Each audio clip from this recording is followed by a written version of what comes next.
Good morning. Good morning. And thanks for coming. Alma loves it. I love it. Charlie loves it. We're glad to have you here. We're going to make this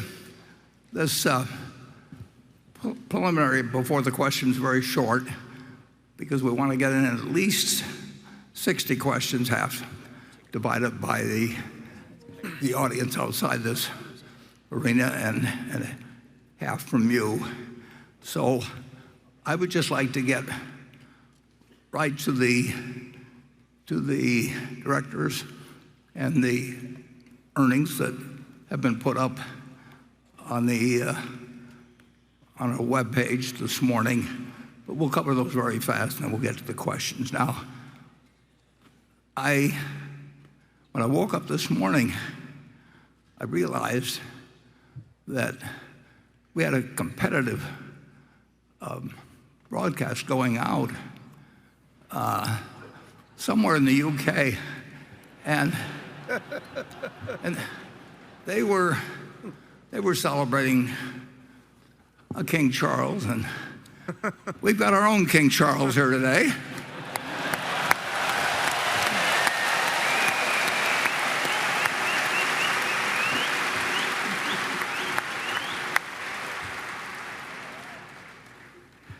And next to him we have Greg Abel, who's in charge of all the operations except for insurance. Next.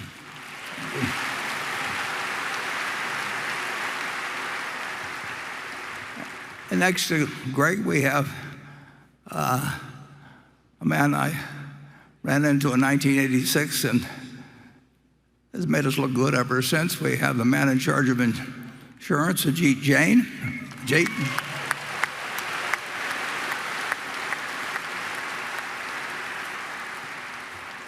And now we have our directors here in front, and if they would just stand briefly, and then I'll go on to the next one. And they're all here today. First of all, doing alphabetically, there's Howard Buffett.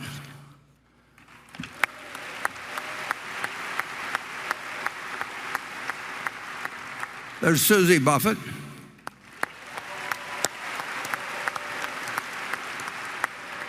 There's Steve Burke.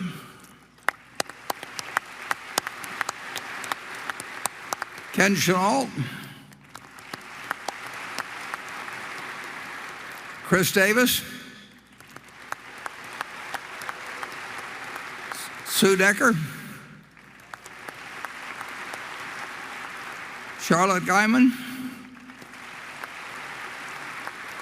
Tom Murphy Jr., Ron Olson, Wally Weiss, and Merrill Whitmer. That's as good as you can get.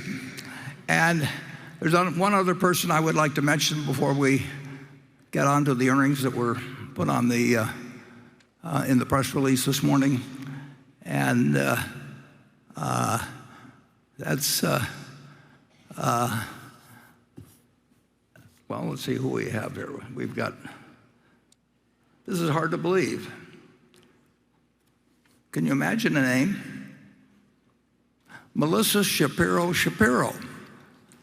And she was Melissa Shapiro till she married another Shapiro. And she put this whole thing together with no help from me, no help from Charlie, and a lot of help from the people in the other room. Melissa?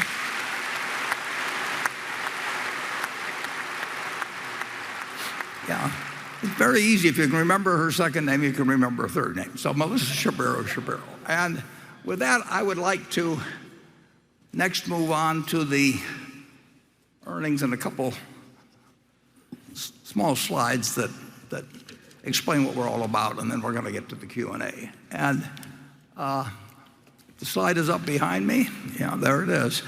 We reported in the first quarter operating earnings a little over $8 billion. And when we talk about operating earnings, we're basically referring to the earnings of Berkshire Hathaway as generally, well, as required under GAAP, excluding, however, capital gains, both realized and unrealized. There's a few other very minor items, but basically, we expect to make capital gains over time. Why would we own the stocks otherwise? It doesn't always work out, but overall it works out pretty well over time. But in any day, any quarter, any year, even occasionally over a 5-year period, the stock prices move around capriciously. Now, we own a lot of other businesses. We consider those stocks businesses. We own a lot of other businesses where they get consolidated and they don't move around in value.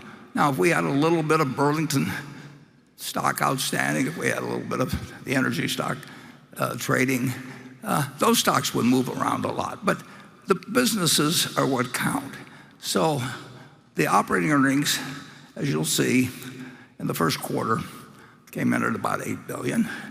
And I would say that in the general economy, the feedback we get is that I would say perhaps a majority of our businesses will actually report lower earnings this year than last year.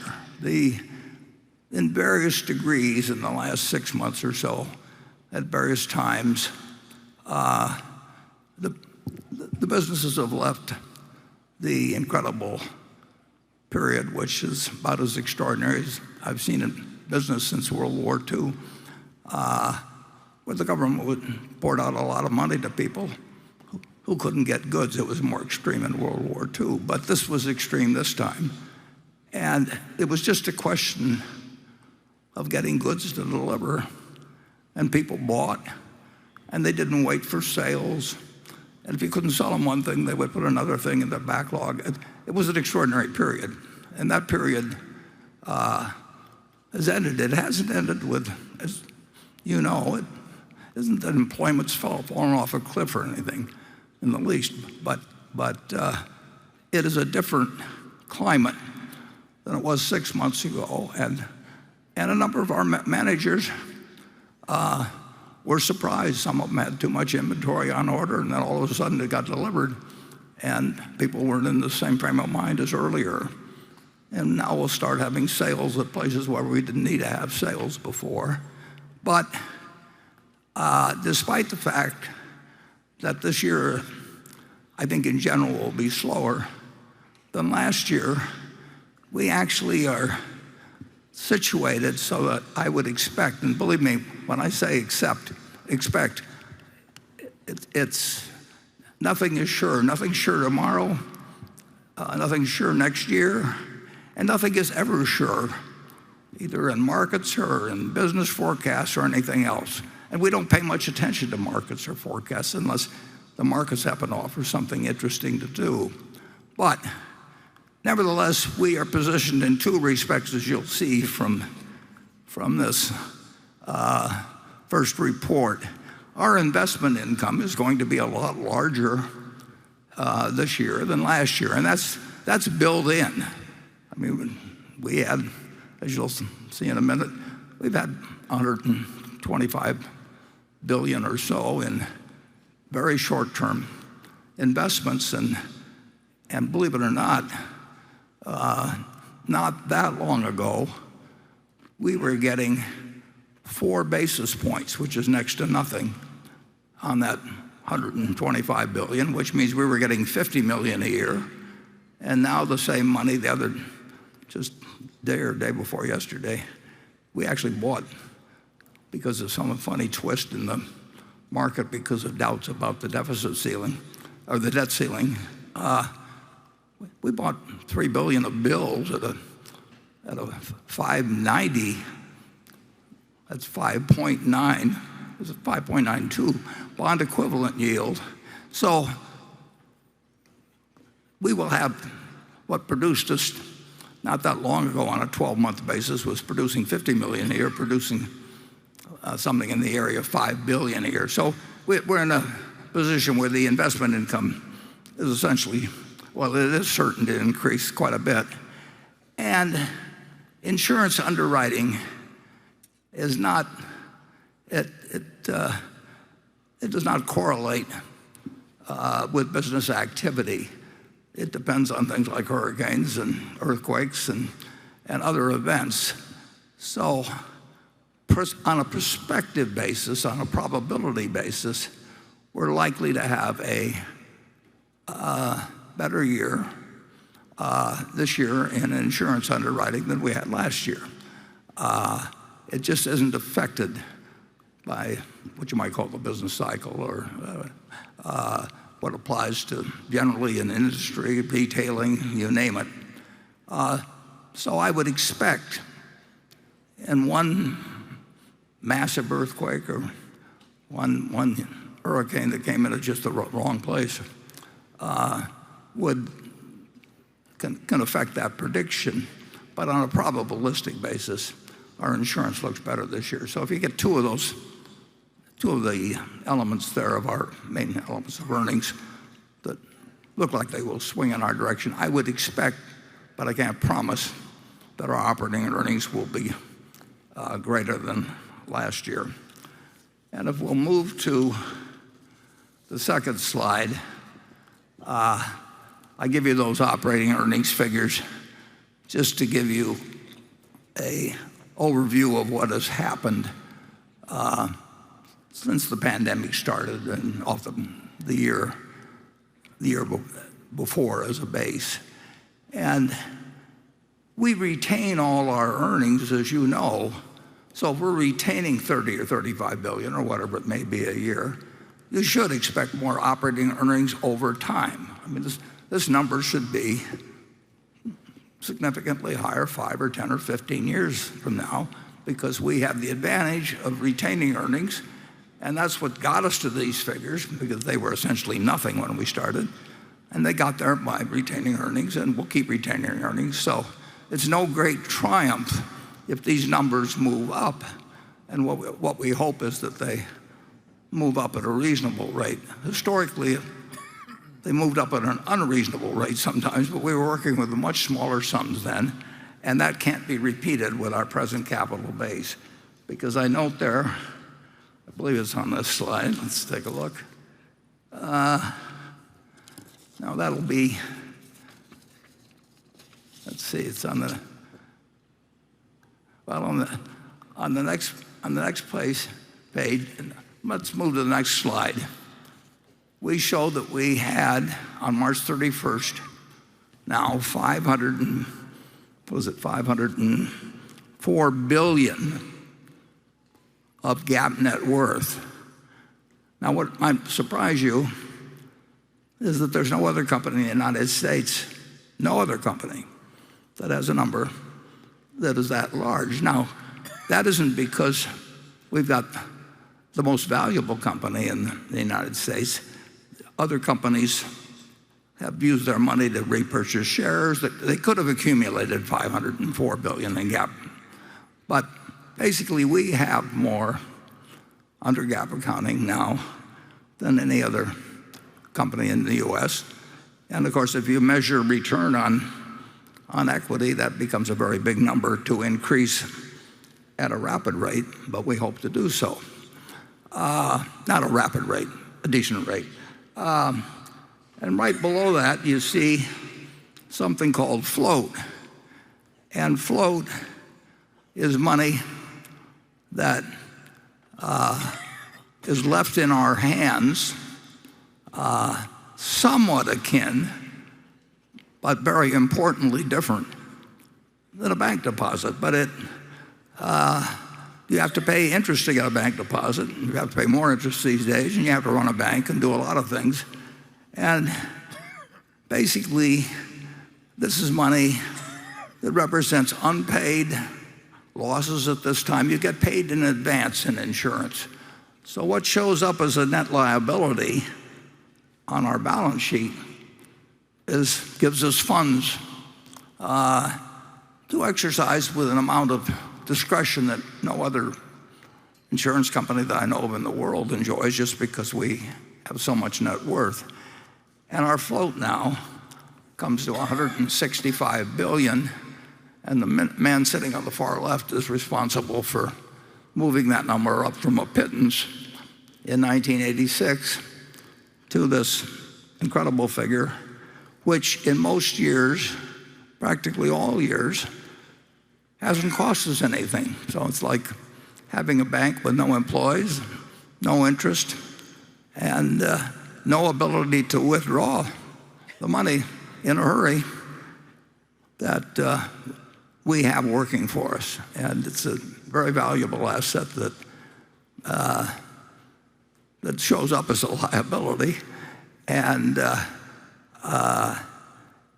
Ajit is responsible for building up this treasure, which has been done by outcompeting insurance companies all over the world. And then now a number of our insurance companies in turn are run by talented managers who contributed one way or another. Start with Geico at the beginning of my career. And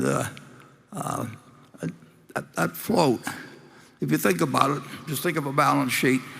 You've got liabilities here and you got assets over here. And the liability side finances the asset side. It's very simple. And stockholders' equity finances it, long-term debt finances it, and so on. But stockholders' equity is very expensive in a real sense. Long-term debt has been cheap for a while, but it can get expensive, and it can also become due eventually, and it may not be available. But float is another item that shows it's a liability, but hasn't cost us anything, and it can't disappear in a hurry, and it finances the asset side in the same way as stockholders' equity. And nobody else thinks of it much that way, but we've always thought of it that way, and it's built up over time. So I show at the bottom what's happened with cash and treasury bills through March 31st, and I will tell you that in the month of April, we probably added about $7 billion to that factor. Now, part of that is because we didn't buy as much stock, because that reduces cash and treasury bills. We bought about $400 million worth of stock in the month of April. That's a minus in terms of cash available. And we, however, sold net some stock, which produced maybe $4 billion. And of course, we had operating earnings, probably $2.5 billion or something in that area. And my guess is we probably increased our cash and treasury bills $6 and $7 billion in the month. And I just want to give you a feel for how the cash flows at Berkshire. And then if we move to the final, I think it's the final one, next to last one.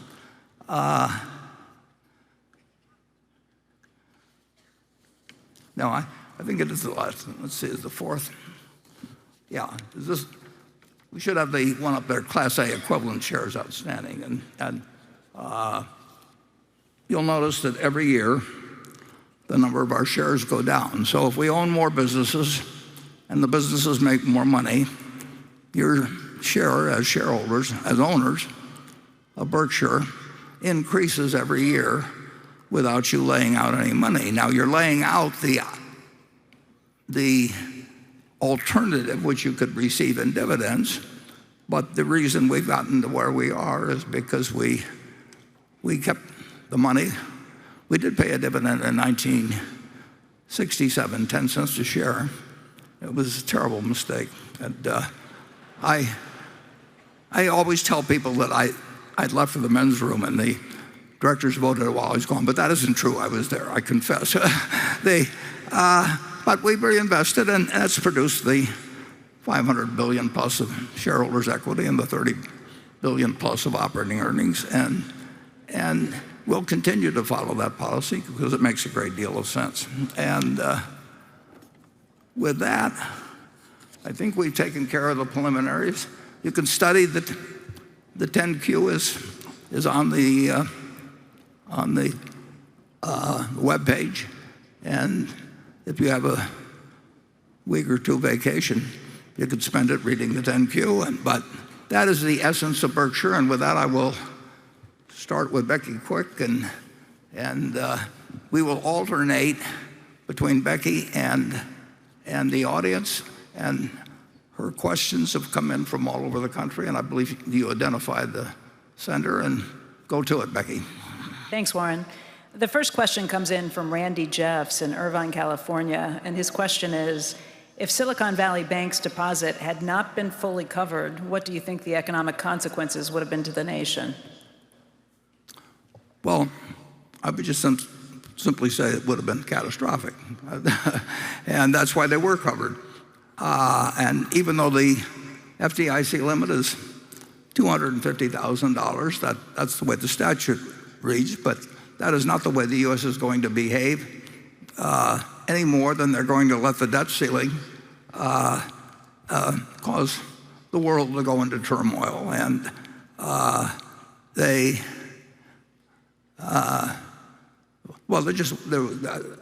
can't imagine anybody in the administration, in the Congress, in the Federal Reserve, whatever it may have been, FDIC, I can't imagine anybody saying, I'd like to be the one on television tomorrow and explain to the American public why we're keeping only $250,000 insured, and we're going to start a run on every bank in the country and disrupt the world financial system. So I think it was inevitable. Charlie, do you have any? No, I have nothing to add. Okay, well, incidentally, I should mention this now. Ajit and Greg will be here in the morning session, which ends at noon. And so if you've got questions to direct to them, the time to do it is in the first half of the show. And then after lunch, it'll just Charlie and I will be back. Okay. Area 1. Hi, Nirav Patel, Haverhill, Massachusetts. Mr. Buffett, Mr. Munger, it seems like you found the sweet spot between being too conservative and too aggressive as investors. Do you ever make bad investment decisions because of your emotions, and what do you do to try to keep that from happening? Well, we make bad investment decisions plenty of times. I make more than Charlie because I like to think it's because I make more decisions, but probably my batting average is worse. But I can't recall any time in the history of Berkshire that we made an emotional decision. That I know the movie had Jamie Lee in there, but that was for laughs. I mean, Jamie Lee, she's good, but she's not good enough to get me or Charlie to make an emotional decision.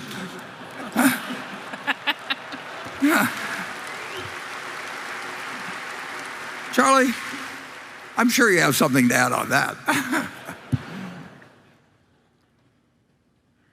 Well, it's a different movie than is shown at most corporate meetings. Yeah. But have we ever made an emotional decision? No. Oh, yeah. That's in business we're talking about. Yeah, right. Yeah. No, you don't want to be a no-emotion person in all of your life, but you definitely want to be a no-emotion person in making an investment or business decision. You can argue that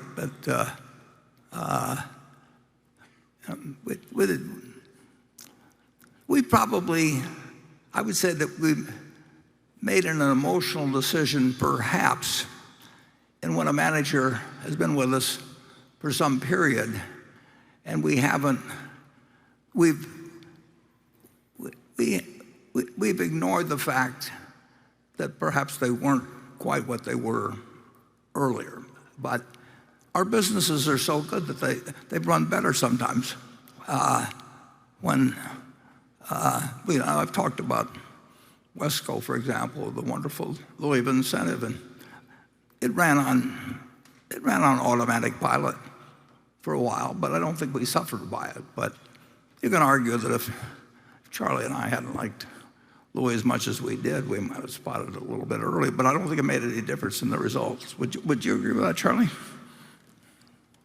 Yeah, I agree totally with it. And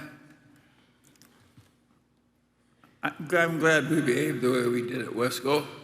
By the way, we bought the thing for a few tens of millions and it became worth $2 or $3 billion. Yeah, that wasn't common in the savings and loan business, as you may have noticed. They really went crazy in that industry, and we had a wonderful guy in Louis. And We didn't go crazy. yeah, we didn't go crazy. But, okay, Becky? This question comes from Ben Knoll in Minneapolis. He says he's a Berkshire shareholder of 3 decades, and he's attended many Berkshire meetings. He's here again this year. And this is addressed to Ajit and Greg. He says, last year I asked you about how Geico and BNSF appeared to lose ground to their leading competitors, Geico on telematics and BNSF on precision scheduled railroading. Ajit, you responded by saying how you expected Geico to make progress in a year or two.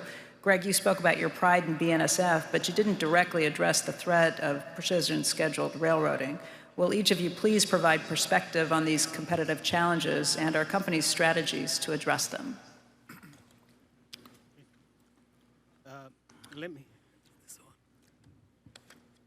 In terms of Geico and telematics, let me make the observation that Geico has certainly taken the bull by the horns and has made rapid strides in terms of trying to bridge the gap in terms of telematics and its competitors.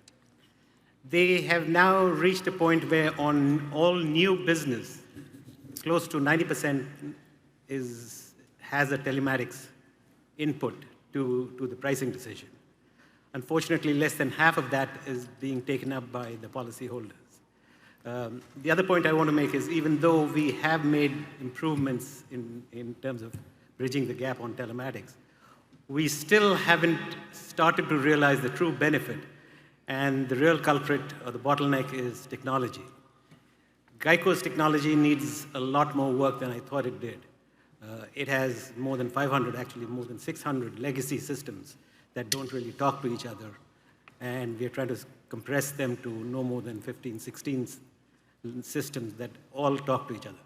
That's a monumental challenge, and because of that, even though we have made improvements in telematics, we still have a long way to go because of technology. Because of that, and because of the whole issue more broadly in terms of matching rate to risk, Geico is still work in progress. I don't know if any of you had a chance to look at the first quarter results, but Geico has had a very good first quarter, coming in at a combined ratio of 93 and change, which means a margin of 6 and change. Even though that's very good, it's not something we can take to the bank because there are 2 unusual items that contributed to it. Firstly, we've had what is called prior year reserve releases. We've reduced reserves for the previous years, and that contributed to it. And secondly, every year, the first quarter tends to be a seasonally good quarter for auto insurance writers. So if you adjust for those 2 factors, my guess is the end of the year, Geico will end up with a combined ratio just south of 100, as opposed to the target they're shooting for is 96. I hope they reach the target of 96 by the end of next year. But instead of getting too excited about it, I think it's important to realize that even if we reach 96, it'll come at the expense of having lost policyholders. There is a trade-off between profitability and growth, and clearly we're going to emphasize profitability and not growth, and that will come at the expense of policyholders. So it'll not be until 2 years from now that we'll be back on track, fighting the battles on both the profitability and the growth front. Greg? Yep. Moving to BNSF, I'll start again by expressing great pride in the BNSF team. We have an exceptional group led by Katie and her managers that show up every day to do great work on the railroad. At the same time, they would be the first to acknowledge there's more to be done there. The specific reference to precision scheduled railroading. The other large railroad, Class A railroads in the U.S. follow that, and including the 2 in Canada. We're well aware of what they're doing and obviously pay close attention to their operating metrics. And our team strives every day to be more efficient, obviously. I would say we balance it with the needs of our customers. If I look back to pre-2022, so we look at the 3-year period of 2019, 2020, 2021, the BNSF team made significant progress on their efficiencies and delivering overall value back to the shareholders and to their customers, and at the same time maintaining a very safe railroad for our employees. So we're making excellent progress. That didn't stop last year. They made great progress again. The reality in 2022 is we did go through a period of time where we had to call it reset the railroad. We came out of the pandemic. There were the supply challenges. We had certain other labor issues and other things going on at the port. And the reality is our team prioritized getting the railroad back in place for the long term, not a short-term focus on hitting certain operating metrics in 2022. We're well aware of where we were relative to those metrics, but the real focus was to get the railroad reset in a safe manner such that we could deliver long-term value and long-term service to our customers. And that's really what we'll continue to see with that team. There'll be continual progress. There'll be years where it's not as quickly or even we go backwards, but over the long term, we'll see exceptional results from that team and couldn't be more proud that we have that asset. Thank you. I would just, well, both of them deserve applause. I would like to add one thing.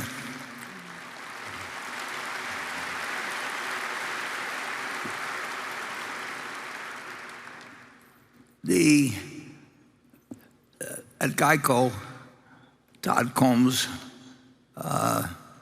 was Ajit's choice, my choice. Go back to GEICO to work on the problem of matching rate to risk, which is what insurance is all about. And he arrived with exquisite timing right before the pandemic broke out. And all kinds of things changed. But Todd is doing a wonderful job at GEICO. And he works closely with Ajit because he still has a home in Omaha. He comes back here and we get together on the weekend sometimes too. So that's been a remarkable accomplishment under difficult circumstances. And he's not all the way home, but he's made a very, very big change in multiple ways at GEICO. And then one other thing I would like to mention, there have been a lot of public companies created in the last decade or thereabouts in insurance. And there's none of them that we would like to own. And they always started out in their prospectus saying this is a tech company, not an insurance company. Of course they're in a tech company. Everybody's, whether they're in insurance or a lot of other places, are using the facility, but you still have to properly match rate to risk. And they invariably have reported the huge losses. They've eaten up capital. But there's been one company that nobody has generally heard of. There's only been one that I know of, company started in the last 10 years, that has been an overwhelming success. And that's a company that Ajit and 4 people who joined with him set to develop a new business. It's called Berkshire Hathaway Specialty. It now has, what's the float, Ajit? Coming up to $12 billion. Yeah. We've built more float than probably all these companies combined. It's cost us essentially nothing in terms of an underwriting loss. The 4 people have turned in, 1,500 around the world. We took on the whole industry, and we brought some unique talent in the 4 people that came and now have, like I said, 1,500 or so worldwide. And we brought capital and we brought capabilities that really only Berkshire could supply. So it was the combination of brains and talent and energy and money. And no one has really successfully entered this space. Plenty of people in the space who didn't like us coming, and we did it without it costing us a dime of entry. And it's been unmatched by any of the public companies that went public.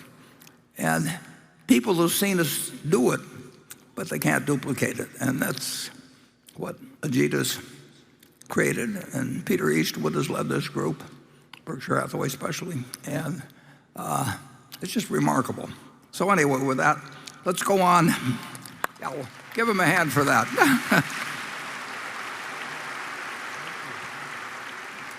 Okay, let's go to section 2.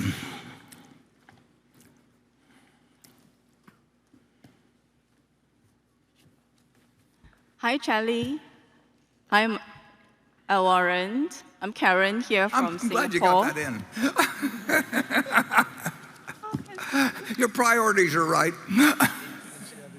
Yes, I have a questions on AI and robotics. Here's my questions.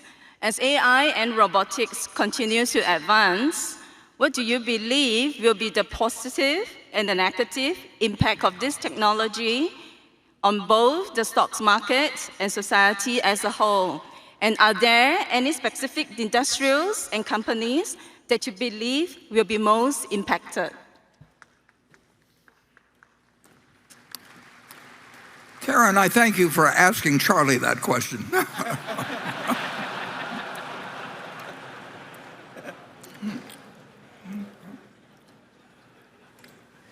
Well, if you went into BYD's factories in China, you would see robotics going in at an unbelievable rate. So we're going to see a lot more robotics in the world. I am personally skeptical of some of the hype that has gone into artificial intelligence. I think old-fashioned intelligence works pretty well.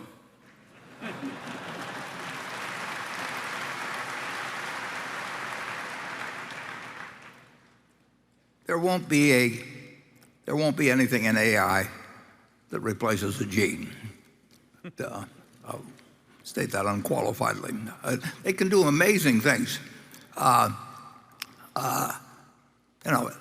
Bill Gates brought me out the latest, maybe not the latest version, but one he thought maybe I could handle, which has to be careful with me in terms of leading me too fast. And it did these remarkable things. It couldn't tell jokes. Bill told me that ahead of time and it prepared me, and it just isn't there.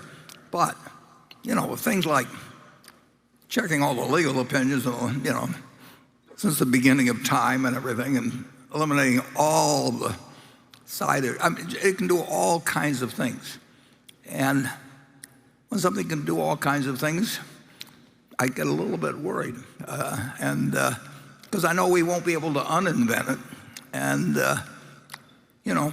we did invent, for very, very good reason, the atom bomb in World War II, and it was enormously important that we did so. But is it good for the next 200 years of the world that the ability to do so has been unleashed? We didn't have a choice, but when you start something, well, Einstein said after the atom bomb, he said, this has changed everything in the world except how men think.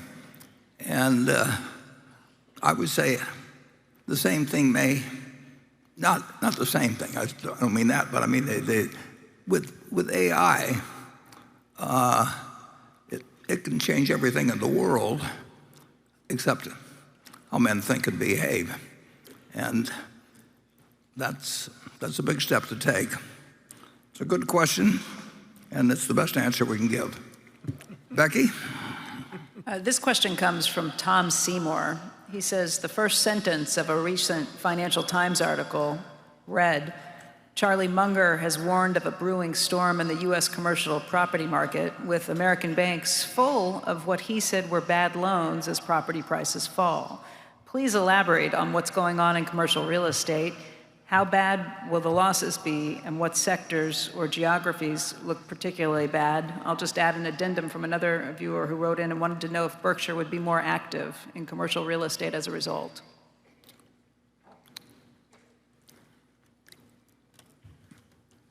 Well, Berkshire's never been very active in commercial real estate. It works better for taxable investors than it does for corporations taxed the way Berkshire is. So I don't anticipate huge effects on Berkshire, but I do think that the hollowing out of the downtowns in the United States and elsewhere in the world is going to be quite significant and quite unpleasant. I think the country will get through it all right, but as they say, it will often involve a different set of owners. Yeah, and the buildings don't go away, but the owners do. Well, but most people like to buy with non-recourse in real estate, and one time I asked Charlie, there was some real estate guy we were talking to, and how do they decide how much a building like this is worth? And the answer is it's whatever they can borrow without signing their name. And if you look at real estate generally, you'll understand what the phenomena that's happening if you remind yourself that that's the attitude of most people that have become big in the real estate business, and it does mean then that the lenders are the ones that get the property, and of course they don't want the property usually, so then the real estate operator counts on negotiating with them, and the banks tend to extend and pretend, and there's all kinds of activities that arrive out of commercial real estate development, which occurs on a big scale, but it all has consequences, and I think we are starting to see the consequences of people who could borrow at 2.5% and find out it doesn't work at current rates, and they hand it back to somebody that gave them all the money they needed to build it. Charlie's had more experience in Charlie got to start in real estate, though. I mean, Charlie. Yes, it's difficult. I like what we do better. Well, as Charlie once said to me when I was leaving his house a few months ago, I was visiting him. We talked for a couple of hours, and I said to Charlie as I left, there wasn't anybody else in the house, and I said, except one daughter, and I said, Charlie, I'll just keep doing what we've been doing. And Charlie said, without looking up or pausing a second, he said, that's all you know how to do, Warren. Yeah. He was right, too. Station 3, is it? Hi, my name is Jala Z. I'm from Santa Clara, California. And my question is to Charlie and Warren. Given the rise of disruptive technologies that can improve productivity significantly, and AI being one of them, how do you envision the future of value investing in this new era? And what adaptations or new principles do you think investors should adopt? And any recommendations for investors to remain successful in this rapid changing landscape? Thank you. Well, I'm glad to take that one.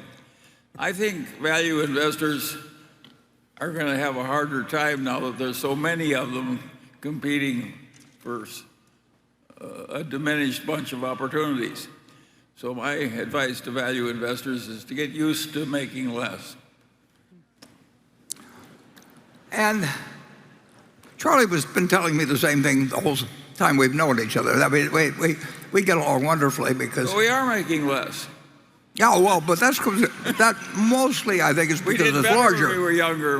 No, we never thought we could manage $508 billion. No, or what, or five. But I would argue that that there's going to be plenty of opportunities. And part of the reason there are going to be plenty of opportunities, the tech doesn't make any difference or any of that. I mean, if you look at how the world's changed in the years since 1942 when I started, you'd say, well, how does a kid that doesn't know anything about airplanes, that doesn't know anything about engines and cars, and doesn't know anything about electricity and all that? But that really isn't that's not the world changing doesn't, or new things coming along don't take away the opportunities. What gives you opportunities is other people doing dumb things. And it's that.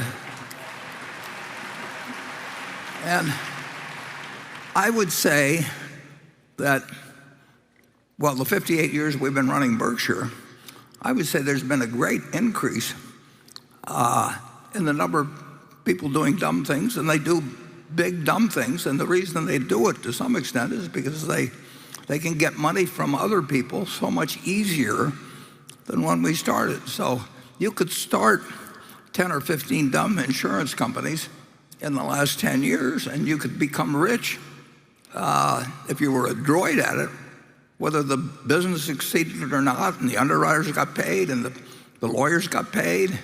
And that creates, if that's done on a large scale, which it couldn't be done 58 years ago, you couldn't get the money to do some of the dumb things that we wanted to do, fortunately. So I think that investing has disappeared so much from this huge capitalistic market that anybody can play in, but that the big money is in selling other people ideas. It isn't outperforming. And I think if you don't run too much money, which we do, but if you're running small amounts of money, I think the opportunities will be greater. But then Charlie and I have always differed on this subject.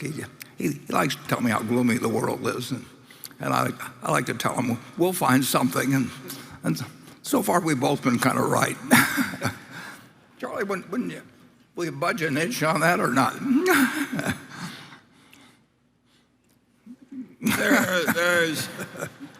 There is so much money now in the hands of so many smart people, all trying to outsmart one another and outpromote one another, getting more money out of other people. And it's a radically different world from the world we started in. And I suppose it will have its opportunities, but it's also going to have some unpleasant episodes. But they're trying to outsmart each other in arenas that you don't have to play. I mean, if you look at that government bond market, at the Treasury bill market, I mean, you've got this one bill that's out of line with the others. We bought over $3 billion of it the other day, but those are people. The world is overwhelmingly short-term focused, and if you go to an investor relations call, they're all trying to figure out how to fill out a sheet to show the earnings for the year, and the management is interested in feeding them expectations that will slightly be beaten. I mean, that is a world that's made to order for anybody that's trying to think about what you do that should work over 5 or 10 or 20 years.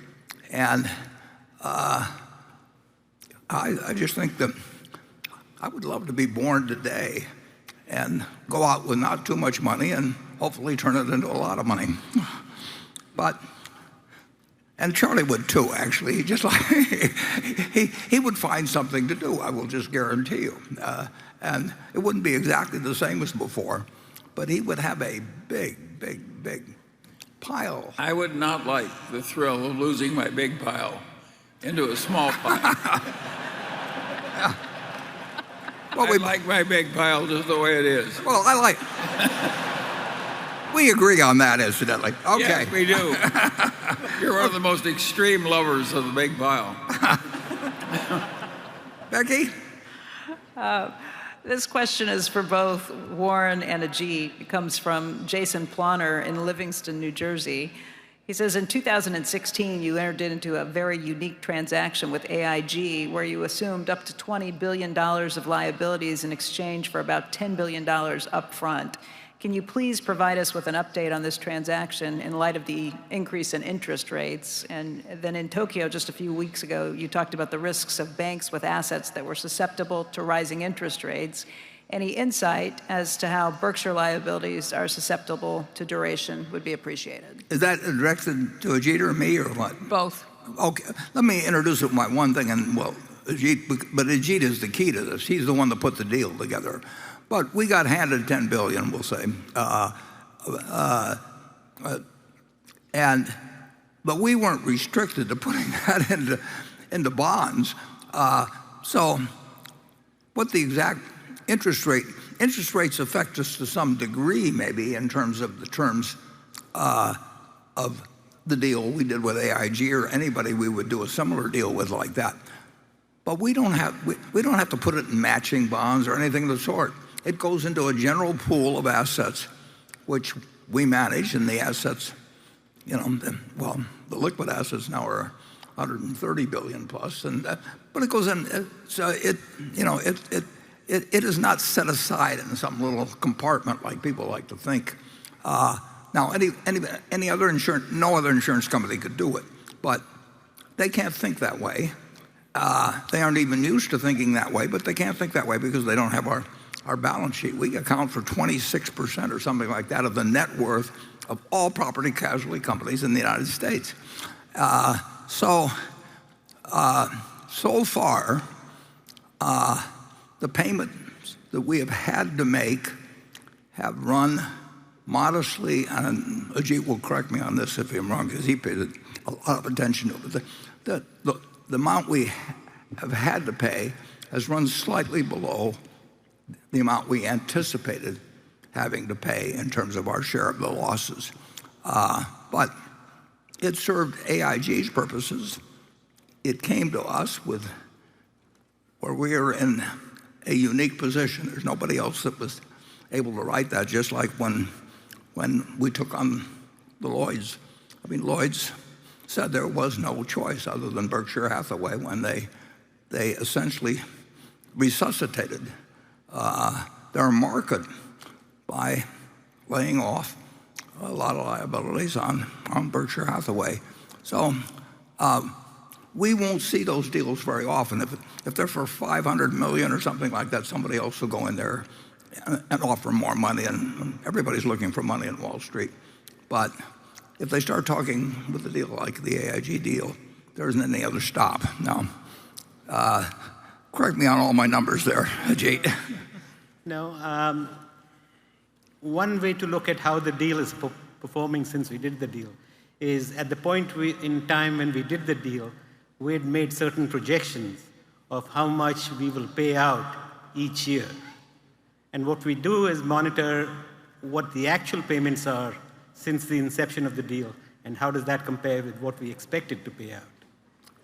As Warren mentioned, these two numbers are very close to each other. More specifically, the actual payouts are 96% of what we had projected to pay out at this point in time, which is good but not great. We are still ahead of the curve. If we do end up paying out less than what we projected, not only would we have borrowed money at a very attractive rate, meaning less than 4%, significantly less than 4%. In addition to that, we would have made a fee, which in 2015 dollars would be $1 million. So we would have borrowed money at less than 4%, and we would have made $1 million fee, which is slightly more than what we were expecting to do. So net, we're very happy with the deal. We're happy we did it, but the game is not over. There are tort liabilities that are coming down the pike every second day.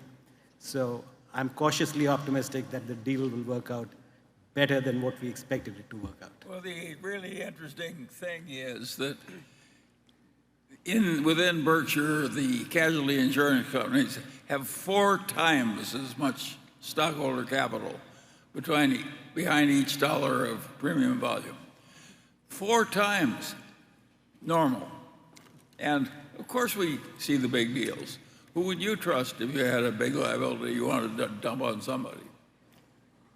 And we have 25 billion or more coming in from things other than insurance, uncorrelated to insurance, every year with no obligations. We don't pay dividends. If you pay dividends and you cut your dividend, try going around trying to write insurance the next day. I mean, it's a business where the people are counting on you to pay. And when we take that $10 billion, we don't agree to put it in 5-year bonds and 10-year bonds. We don't even think that way. And the people that do business with us know that they have somebody like nobody else on those, that's going to be able to pay $10 billion, no matter what happens to the economy. So it's not only the presence of enormous strength in the insurance companies, it's the fact we got all these earnings that essentially come in every month, and we don't have a lot of debt. I mean, we have debt at the railroad and the energy level, but in terms of the rest of the operation, and we don't guarantee that debt, but it's plenty good. And there just isn't another Berkshire, and Ajit recognizes that when he's negotiating. So does the other party if the sums are big enough. There's all kinds of people that love to get 500 million or 300 million, and they may think in terms of lending it out because that's what their insurance companies can do at a somewhat higher rate. But that is not a game we play in, and we don't have any interest in playing in it. Okay, station 4. Hello, I'm Marvin Blum, an estate planning lawyer from Fort Worth, Texas, home to many of your companies. In fact, Warren, I met you at the memorial for our beloved Paul Andrews, who was manager of TTI. I'd like to get your thoughts on a widespread problem in the world of estate planning, and that's the failure of most parents to prepare the next generation for the inheritance coming their way. In particular, if the estate includes a family business, most parents fail to do business succession planning to plan for who'll run the business on the day when, not if, the founder is no longer there to run it. The kids aren't prepared, unlike King Charles, the other King Charles, not King Charlie Munger, who has been preparing for his job as King of England now for more than 70 years. I sometimes describe the situation like this. Picture a football game. At one end of the field is a quarterback. He has great skills. He throws a beautiful pass to the other end of the field. And at the other end of the field are the receivers. They've never been to a practice. They don't know the rules of the game. They don't know how to work together as a team. They're clueless. So the quarterback is the patriarch and the matriarch. The football is the inheritance or the family business, and the receivers are the kids. So what are the odds that they're going to catch the football and go score a touchdown? Yeah. Probably only around 10%. I've got the picture just give me. I probably observed as many, just because of my age and to some extent because of things like the giving pledges. I probably observed as many, particularly wealthy families, the problems, and they all get very particular to the family. And in my family, I do not sign a will until my 3 children have read it, understand it, and made suggestions. Now, my children are in their 60s, and that would not have been a great success if I'd done the same thing at their 20s. It depends on the family. It depends on how the kids feel about each other. There's all kinds of things. Depends on the kind of business you have. So there's 1,000 variables. But I do think that if the children are grown, and when the will is read to them, it's the first they've heard about what the deceased thought about things, the parents have made a terrible mistake. And people, well, I've run into all kinds of situations, and some people don't tell their children anything, and some of them try and get them to bend to their will by using their own personal will. They make a million mistakes, and that's one you don't get to correct. Certainly Charlie's had a lot of experience too with. Well, at Berkshire, we have a simple problem of estate planning. Just hold the goddamn stock. Well, but that doesn't fit everybody, Charlie. I mean, No, it only fits 95%. I don't think it necessarily. I don't know necessarily whether if you have billions of dollars, you want to leave it to all your children. I mean, that's something. Well, that's another question. But if you're going to place it somewhere, I just as soon have Berkshire stock as. Yeah. Oh, you're solving the investment problem for them, but you've got the personal problem of the fact that when they were 4, one of the kids pulled the other kid's cat's tail or something like that. I mean, you're dealing with human beings, and the biggest thing you want is you want your children to get along. I mean, you want that all through your life. Yeah. And the estate isn't the only place where you can mess that up, but it's a place where it's a very easy. I mean, I know a number of cases where the people did not know what was in the will, where there were huge sums involved, and within about 15 minutes, each one of them had a lawyer, and they don't get along since. I mean, it's important to handle it right, and it's important if you want your kids to have a certain values. It's important that you live those values. It's important that you talk about it to them, or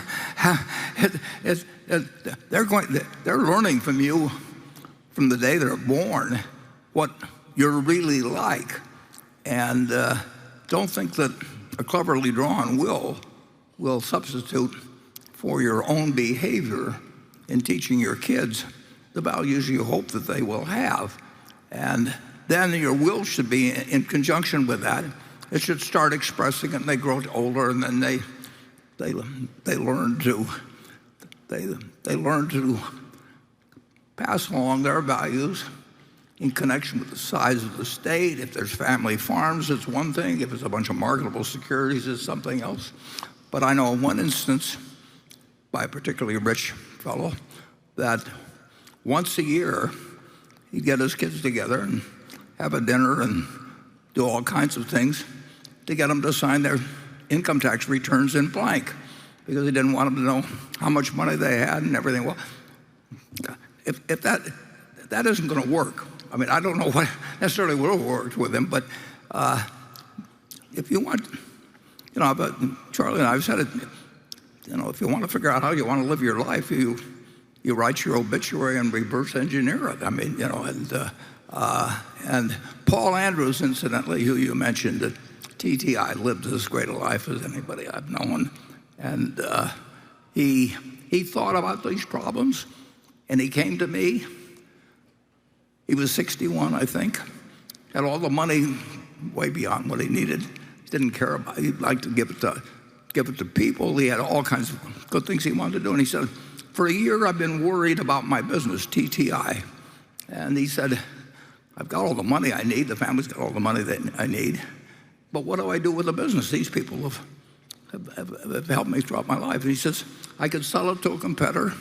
If I sold it to a competitor, they'd fire my people and keep their people when they put it together.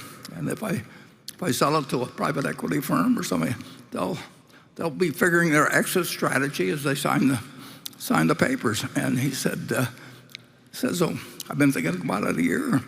And he said, it isn't that you're such a great guy. He says, it's just you're the only one left. And we bought it, and we lived happily ever after. And that was a man that knew what life was about. So with that, let's go on to Becky.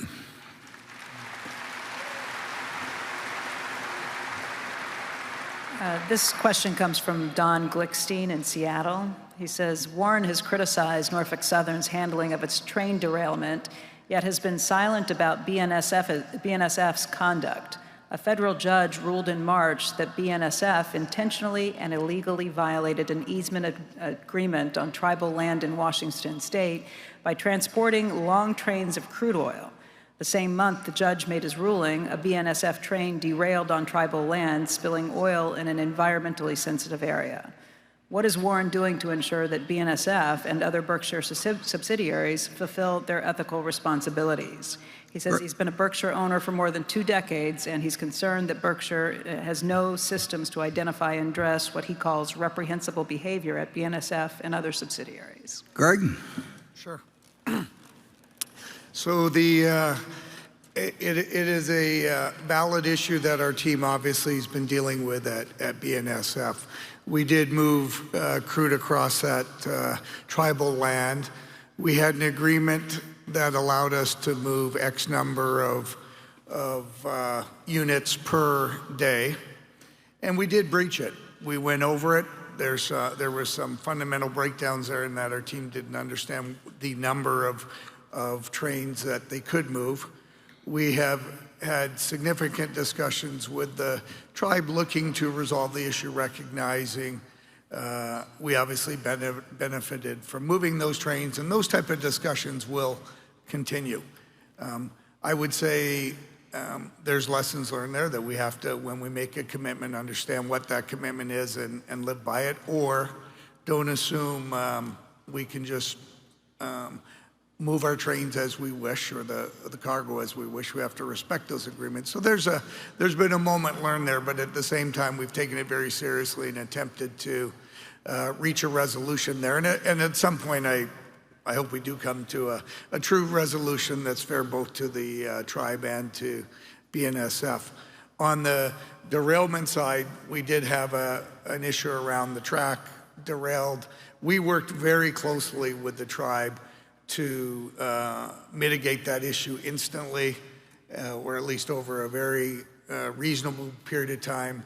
They were very responsive. Our team was very responsive, and there were really no long-term environmental impacts to that spill. And as our teams highlighted in other comments, obviously derailments do occur in the industry. We take them incredibly serious. They're not all hazardous, but irrespective of that, we're constantly looking at how do we prevent them? How do we detect them when we potentially have one that's going to occur? And what do we do with our trains? And then ultimately it comes down to responding properly, because they will occur. And I think we have an incredibly dedicated team that's always ready to respond to the communities they're impacting. There are derailments. How many a year? Yeah, well, there's 1,000 plus in the industry. Yeah. It's you start hauling freight, and we're a common carrier. We take very heavy freight, and we take them at 100 degrees when it's weather, and we take it at 0, and we go around curves, and we have grades, and even a 1% grade if you're going down a hill with I don't know how much weight behind you. I mean, there are a lot of railroading is not an easy business, and of course the systems were designed, basically in the late 1800s, the mid to late 1800s, and we have 22,000, I think it is, miles of track, and that doesn't count sidings and some other things. It is not an easy business. We'll make mistakes. Our job, we're not making a mistake because we have a derailment. We will have the derailments 10 and 20 years or 30 years from now. I mean but we have to carry certain products we wish we didn't have to carry. We're a common carrier.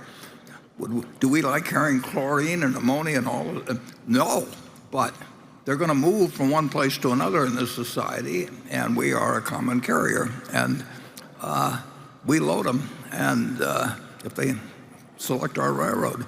But we are better than we used to be, but we've got a long way to go, I think. Is that a fair enough statement? Absolutely. Yeah. Okay, station 5.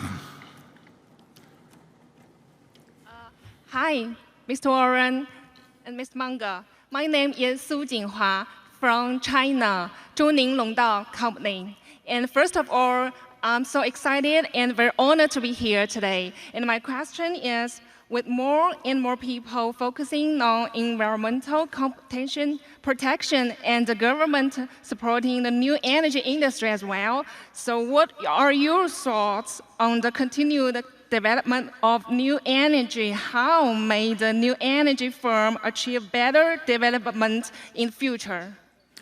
Yeah, well, Greg, I think is the best to answer that because since we bought a company called Mid-American, but now called Berkshire Hathaway Energy, but he's been talking about it yearly, preparing reports, hoping that we can help solve a number of the problems, and we probably spent more money than any utility, I would guess, in the United States. Absolutely. Yep. And we've just scratched the surface. But it is not easy when you cross state lines. I mean, you've got different jurisdictions, and this country should be ahead of where it is in terms of transmission, and we have been the biggest factor in helping that. But why don't you tell them a little bit about it? Sure. Thanks, Warren. So there's no question there's an energy transformation going on around the globe, and as Warren touched on, in the U.S. And in some ways, I would hope here in the U.S. it would be, we'd at least have a clear plan across the nation as to how to approach that. But the reality is it is state by state, with some exceptions. But so as a result, when you think of Berkshire Hathaway Energy, we own 3 U.S. utilities there, and they'll participate in multiple states. But they're developing plans state by state and then trying to integrate them across the various states. The opportunities are significant because there is a transformation going on. We've outlined our goal on where we're going relative to carbon at BHE, where they'll, by 2030, reduce their carbon footprint by 50% relative to 2005. So that's the Paris Accord and the standard they want to hold the utility industry or the utility companies to. And we're well on that path, but to achieve it is a true journey. I've often talked to Warren. When we bought Pacific Corp back in the mid-2000s, we immediately recognized to build a lot of renewable energy like we'd been doing in the Midwest and Iowa, but that was basically in a single state. Now Pacific Corp, we're in 6 states. We started that back in the mid-2000s. Here we are, and we laid out a great transmission plan. Here's how we're going to build it. Here's how we're going to effectuate it, and all the benefits for our customers over that period of time. Here we are in 2023, and we have a little more than a third of that. At the time, it was a $6 billion transmission project.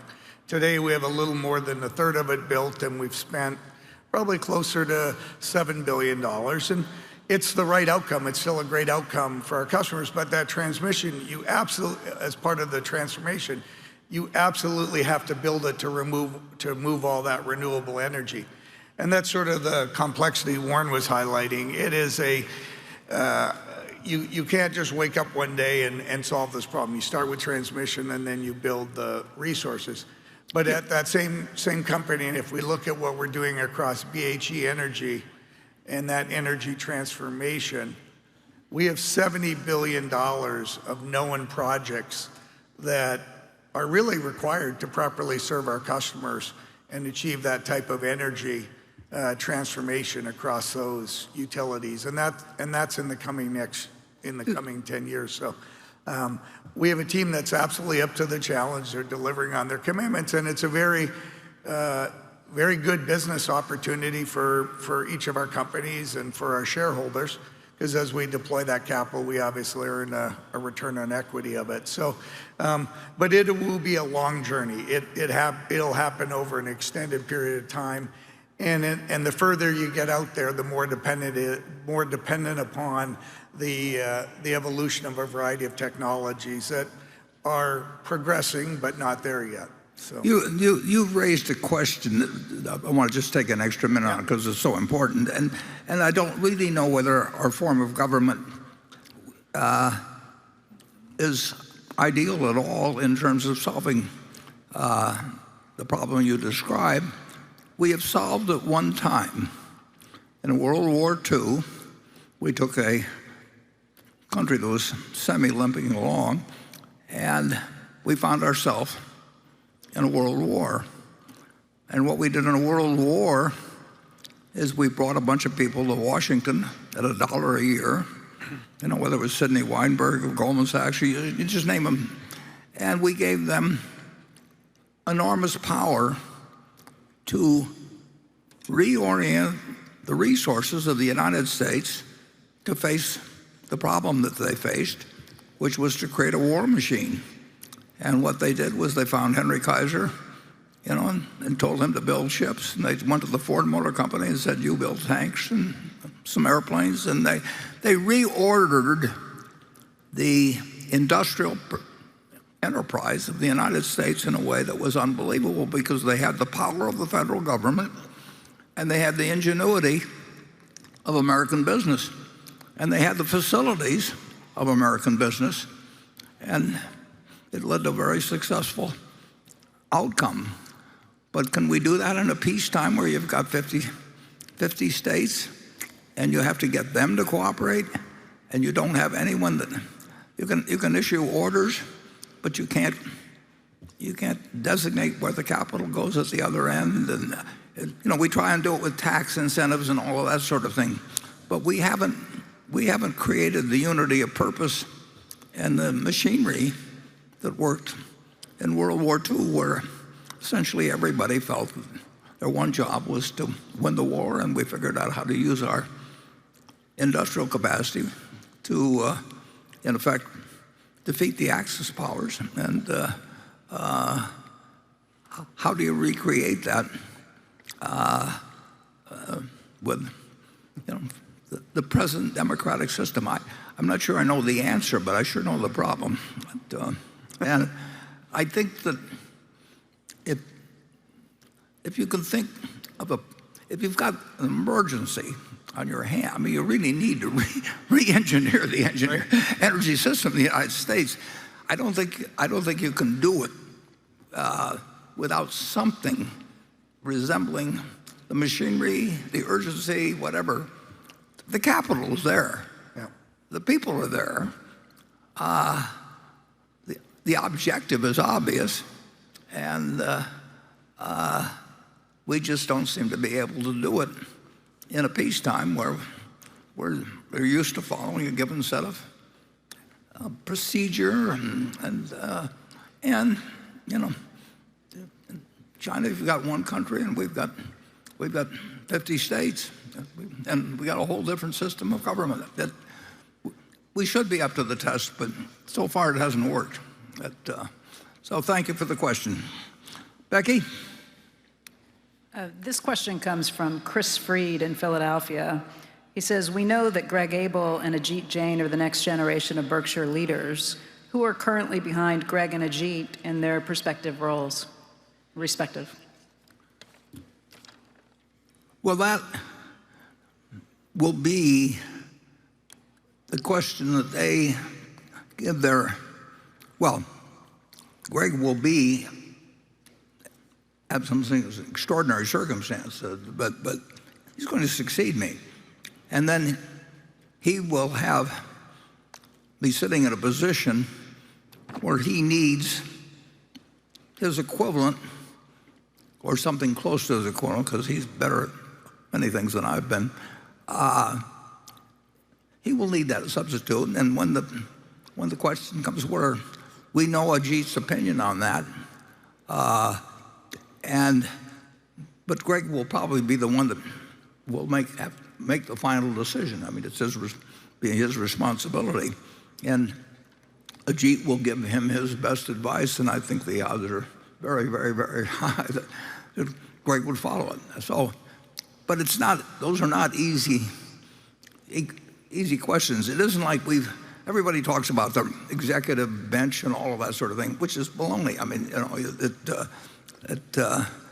you don't have that many people that can run the largest gap net worth company and all kinds of diverse businesses. But you don't need 5 people either. And you need a lot of good operating managers, and you need somebody at the top that allocates capital and make sure that you've got the right operating manager. And we've designed something where we separate the insurance and the rest of the business, and I think it's a very good design. But they would not be smart. We wouldn't be smart to name that decision now about the two different areas of the business, because a lot can change between now and then, and the most likely change is that this job changes. Charlie? I've got nothing to add. We have a lot of good people that have risen in the Berkshire subsidiaries, and there's a reason why our operations have by and large done better than other big conglomerate companies. And one of them is that we change managers way less frequently than other people do. And that's helped us. When Paul Andrews died, we knew who he thought should take over there, but there wasn't any reason to announce that. I mean, Paul Andrews I wish he'd lived to be 100. We had one of our managers die not long ago, and how old was he at Garen? Yeah, mid-90s, Seymour. Yeah, Seymour Lichtenstein. And Seymour, I wrote him a letter when he was 80, and I said, I'm glad you're 80, and I'll write you again when you're 90. And I wrote him again when he was 90, and he didn't make it to 100. But he had a terrific fellow following him, and they really managed it jointly to some extent as the years went by. But it's case by case. And the main thing to do is have the right person running the whole place. Okay, station 6. Good morning. My name is Hachi Okamoto. I'm from Miyazaki, Japan. Mr. Buffett, I was one of the 8,000 employees at Salomon Brothers that you saved. I was younger back then. I was working at 7 World Trade Center. I've always wanted to thank you in person for saving the company, its employees, including myself and my family. So thank you, Mr. Buffett. Thank you.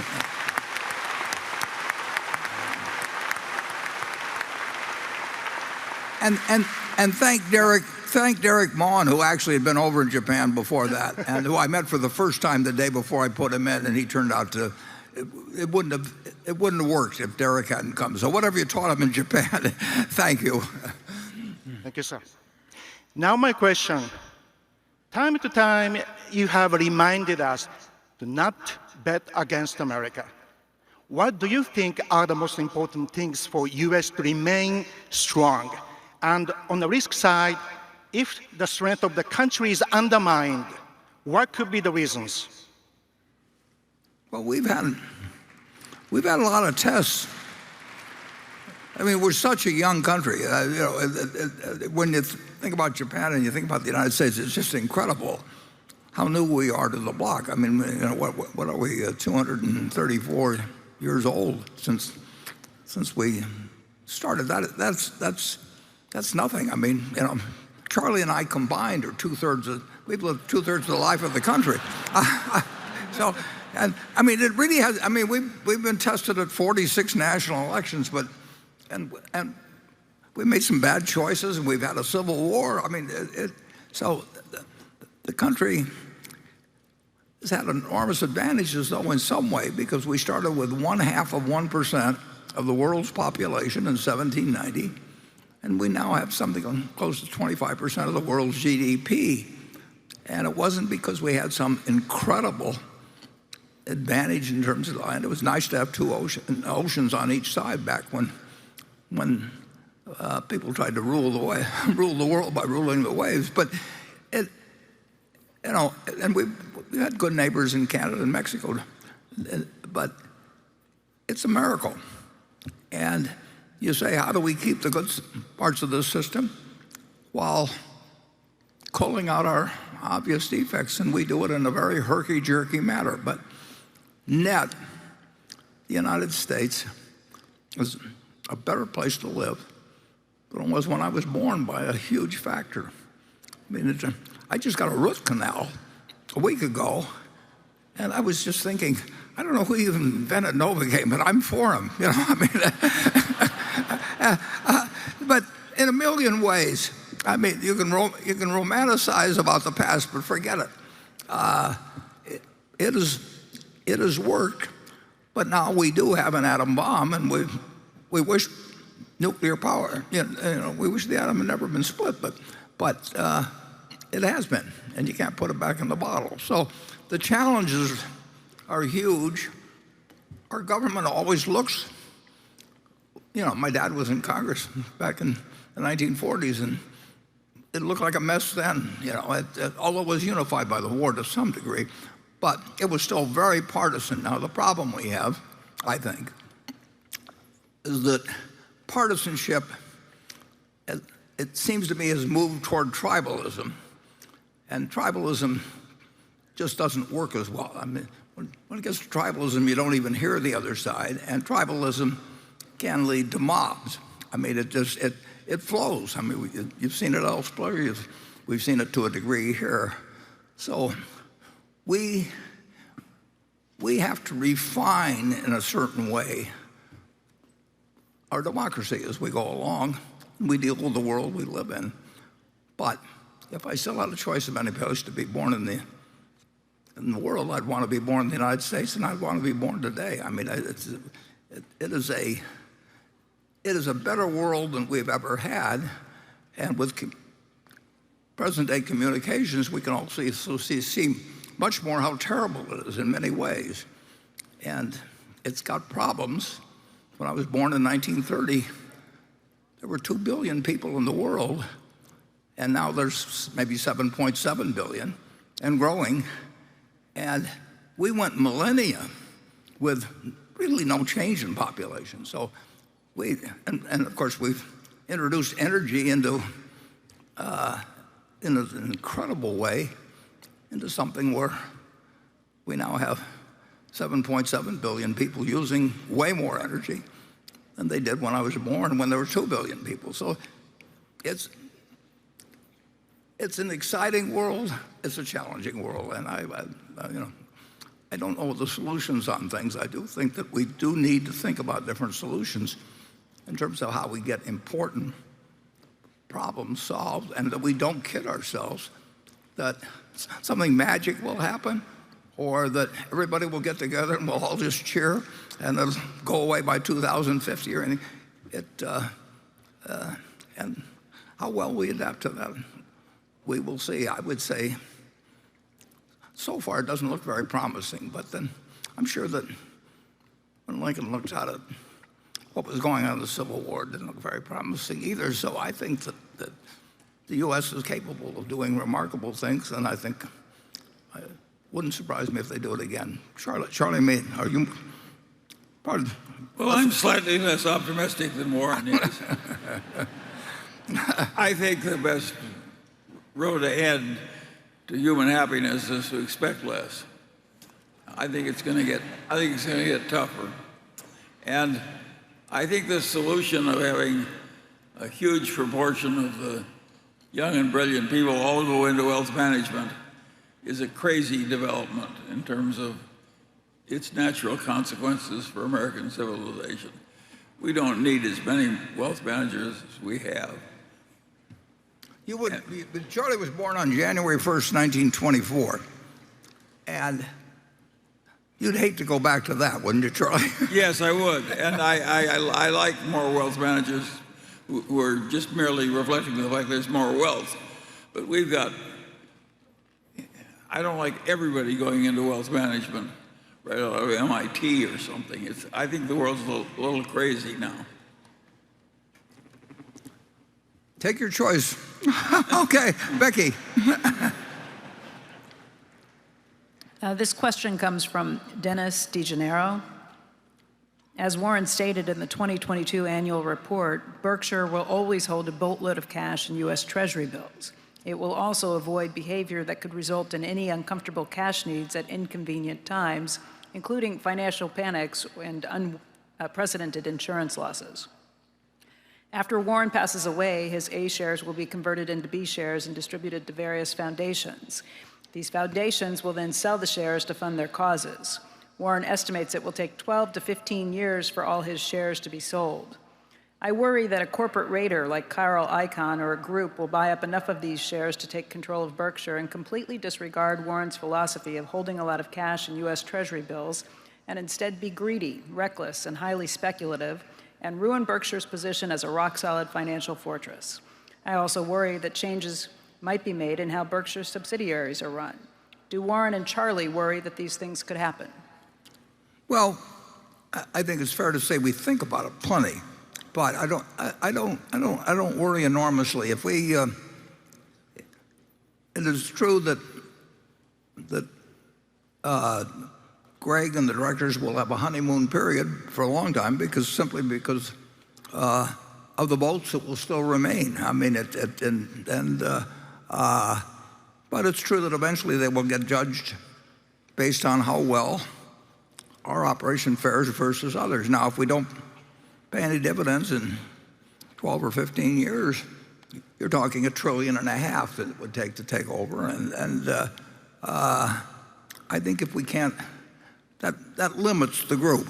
They like to think about how much they can borrow against it.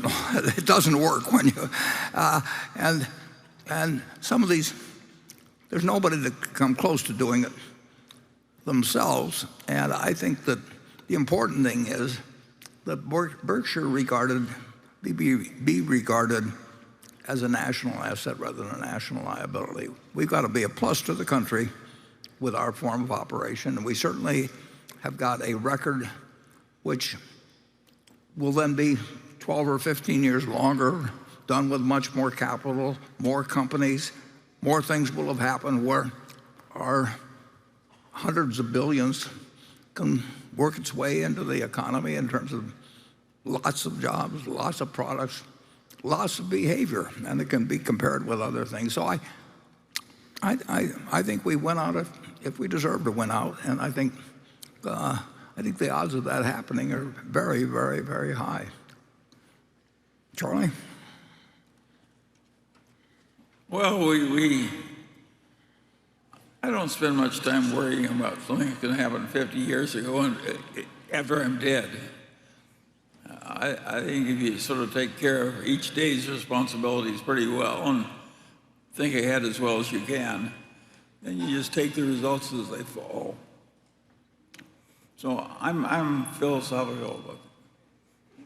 But I'm not, I think he's fretting unnecessarily. Okay. Neither one of us are worried, basically. But we plan.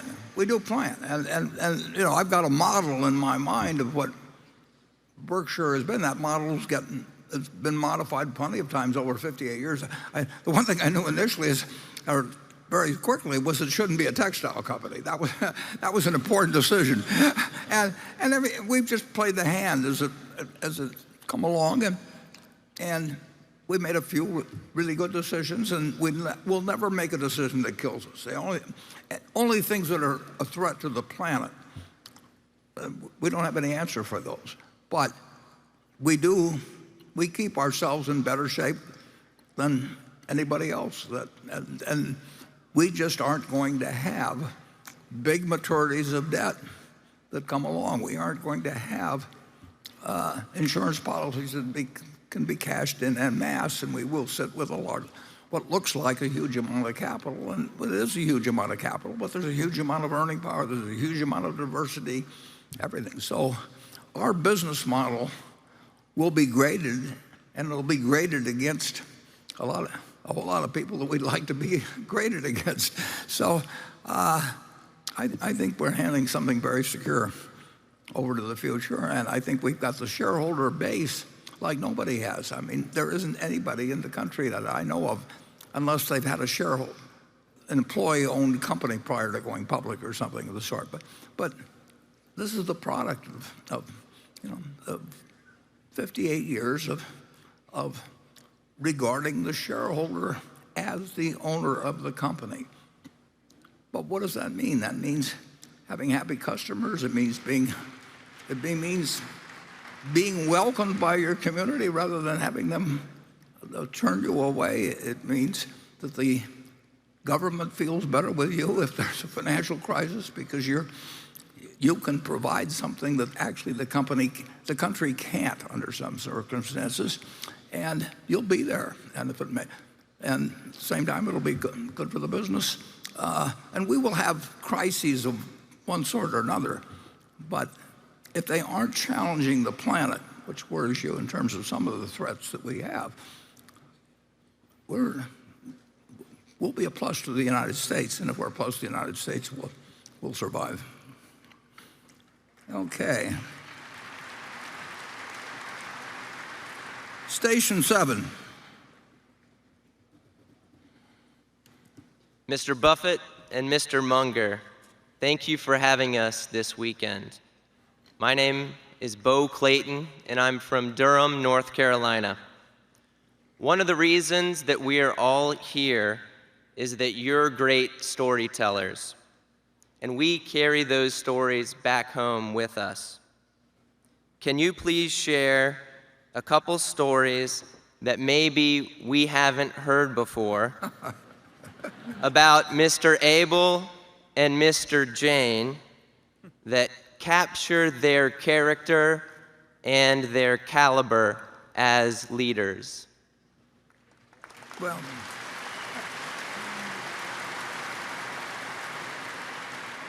I'll start out with the Jeep.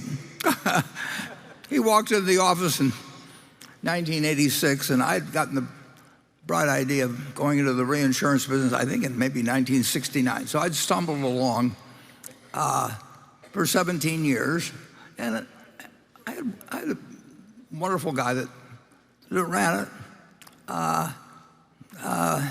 but he also liked certain brokers, and I mean, he was running it the traditional way, the top quality and everything else, but he fell into he didn't try and change the system. He tried to improve the system, and to some degree, and we went nowhere. 17 years wandering around in the wilderness, and I thought I knew we could have something good. And then Ajit came in on a Saturday, and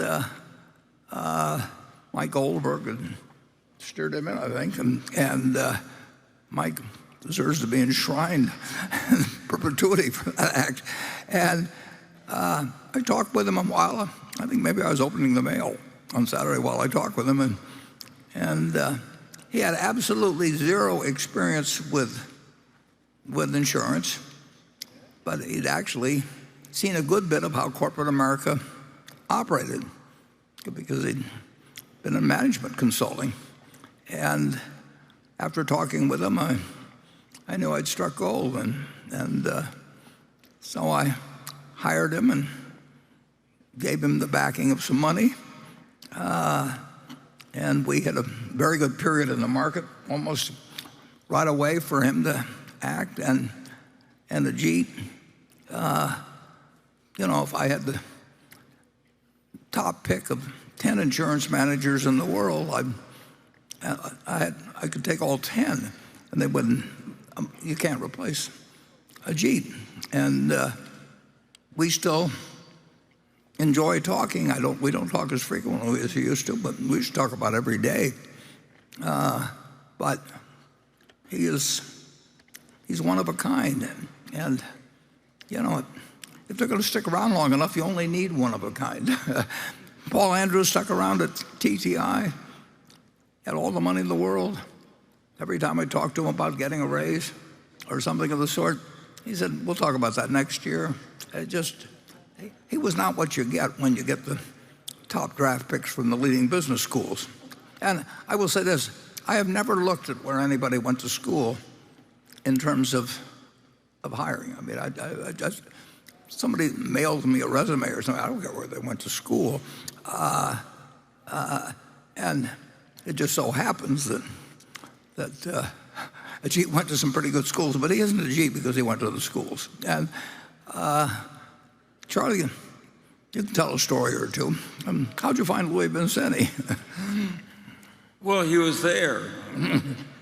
But you got to recognize him. I asked Louis once how he managed to play first-string football at, I think, Stanford, when he only weighed 165 pounds. And he said, well, he says, I was pretty quick. And he was pretty quick. We have found a lot of people within our companies who are pretty quick. It's a... Yeah, we had one guy that quit at 4th grade, didn't we? And Ben Rosner, am I wrong? Oh, yeah, totally self-educated. Ben Rosner knew more about retailing in difficult neighborhoods than anybody. And he watched everything in his business like a hawk. And he was amazing. Now, there was an example. We never found anybody who could do what, when Ben died, that ability left us. Yeah, and you want a story, it's kind of interesting because Ben Rosner had a partner, Leo Simon. And Leo Simon was Mo Annenberg's son-in-law. And Leo, therefore, was very, very, very wealthy. And Ben started with nothing, but they liked each other. And one time, well before they got involved in the business, of the business we bought, but they got the idea of buying a submarine from World War I and taking it to the Century of Progress, which was the World's Fair, in effect, in Chicago, I think in 1933. So they bought the submarine for practically nothing. And they figured, the average guy from Omaha was going to his first World's Fair, get into a submarine for a quarter or something, that they'd pay it. So they hauled it from Florida, wherever they hauled it to Chicago, and then they got into Chicago, and they were hauling a submarine down the streets of Chicago, and it was creating traffic problems like nobody could imagine. So a cop came over, and he said to Ben, he says, where do you think you guys are going with a submarine? And Ben says, he says, well, he says, you'll have to talk to my partner, Mr. Capone. The cop says, you're on, just keep going. And that was Ben Rosner. And then Leo Simon died. And when he died in 1967 or so, Ben Rosner kept delivering half the profits to his widow, who was incredibly rich, of course, being Mo Annenberg's firstborn daughter. I think Mo had nine girls in a row before Walter came along. The 10th, I may be off by one, but anyway, I went to this fancy apartment, and anyway, Ben kept her in for half the deal, and he had her sign the rent checks, just so she would look like she was doing something in this business. And she didn't need the money, obviously, but he just felt he was obligated once his partner Leo died.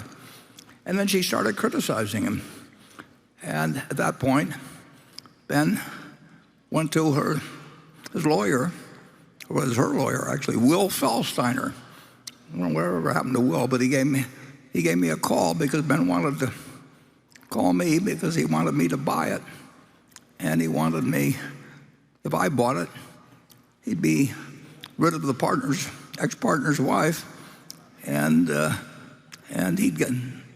he had me and Charlie come back, and we went to Will Feldsteiner's office, and Ben says, I'll work till the end of the year, and that's all, but I'll sell you this thing for $6 million, and it had $2 million of cash and a couple of million of real estate and a couple of million of operating earnings. It was just crazy.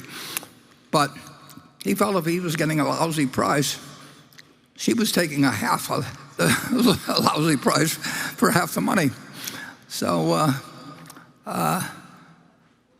he looked at me at some point. Charlie, you describe the rest of it. Look at it. He said, I hear you're the fastest draw in the West. He says, draw. We're in the New York lawyer's office. Yeah. And this guy he's selling his baby. And he told us he was leaving. I got Charlie on the side. I said, if this guy leaves at the end of the year, you can throw away every psychology book that's ever been written. I mean, it isn't going to happen. And so we bought it, and we lived happily ever after with Ben. And one time, he was taking me over to see a property we had in Brooklyn. And along the way, I said, Ben, I promised you I wouldn't interfere in the business when we started. And he knew a but was coming. And he just said, thank you, Warren. And that shut me up. He was a lot of fun. We had so many Ben Rosner stories, but now you've heard one that hasn't been published before. Okay, Becky.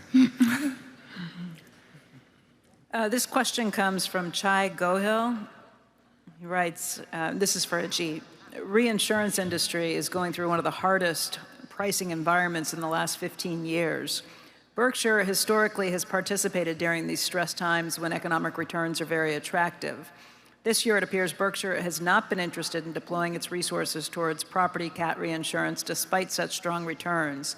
Can you elaborate on reasons for not participating despite these returns? And your broader view on how you're planning to shape your reinsurance business post-acquisition of Allegheny. Okay. In terms of Allegheny, that's an easy response.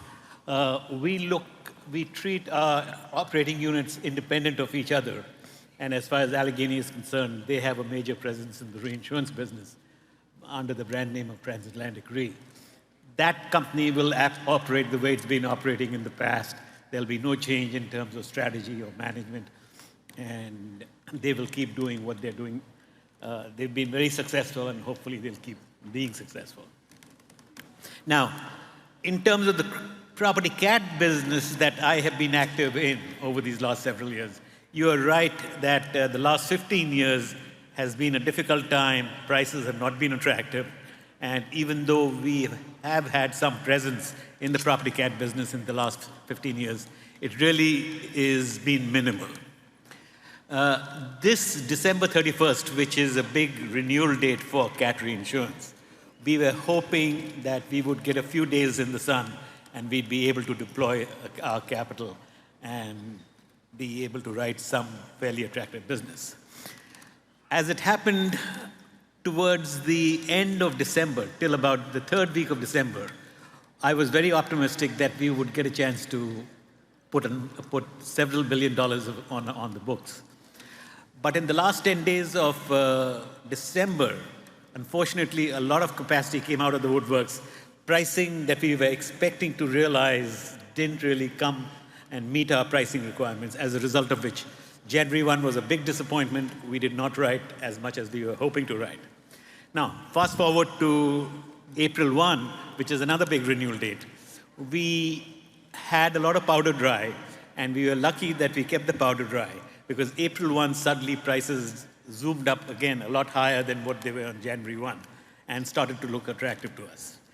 So now we have a portfolio that is very heavily exposed to property catastrophe. To put that in perspective, our exposure today is almost 50% more than what it was 5-6 months ago. So, I think we have written as much as our capacity will allow us to write. We are very happy with what we've written. The margins have been healthy. The only thing that I want to mention to you is that while the margins have been healthy, we have a very unbalanced portfolio. What that means is if there's a big hurricane in Florida, we will have a very substantial loss.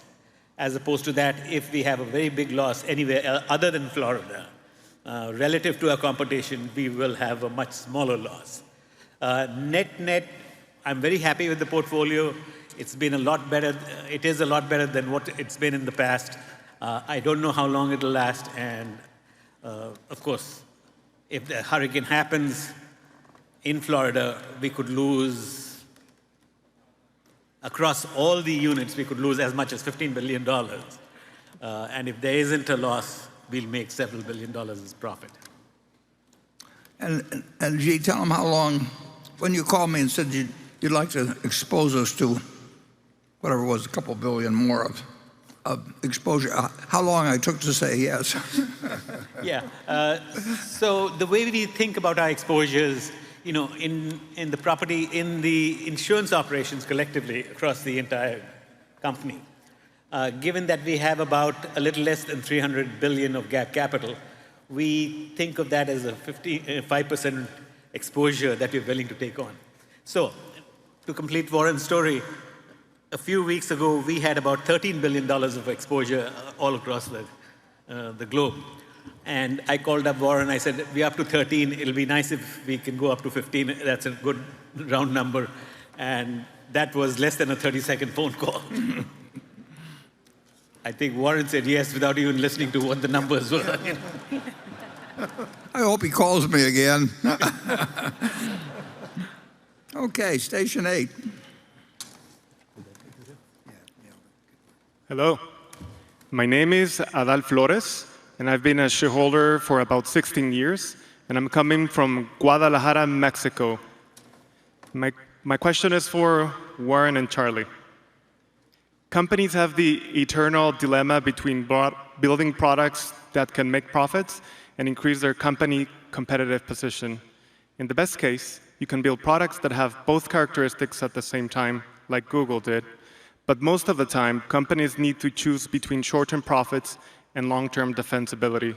For example, Amazon was focused on building their famous Amazon flywheel with limited profits initially in order to obtain stronger network effects with the hope of getting more defensible profits in the future.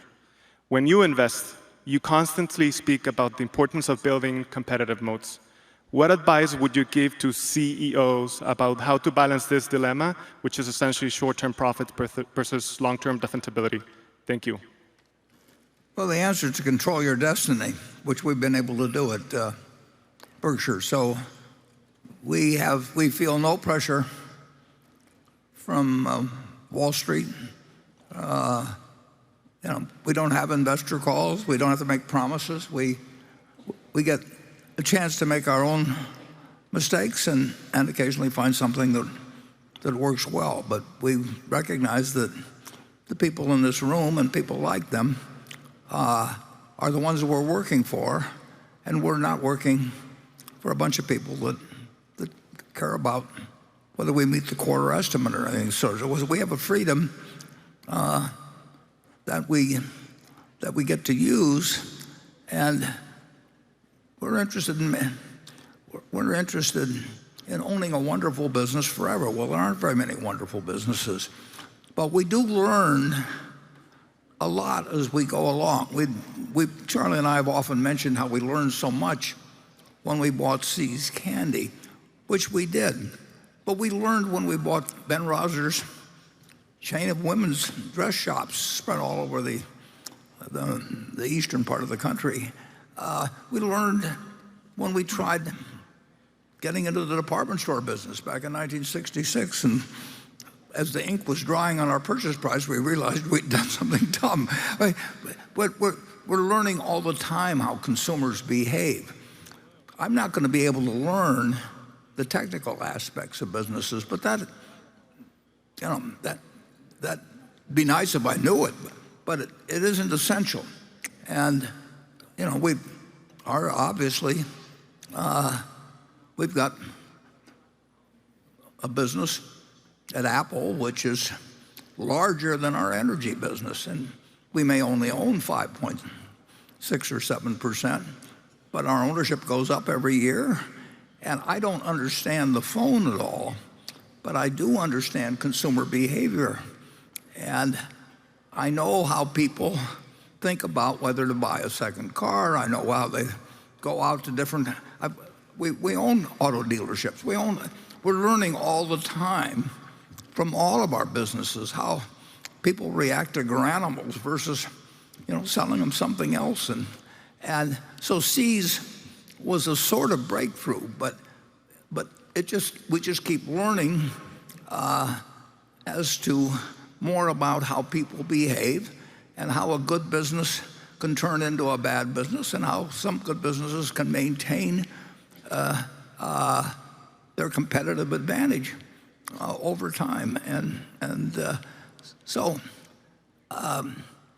we don't have some formula. Berkshire people,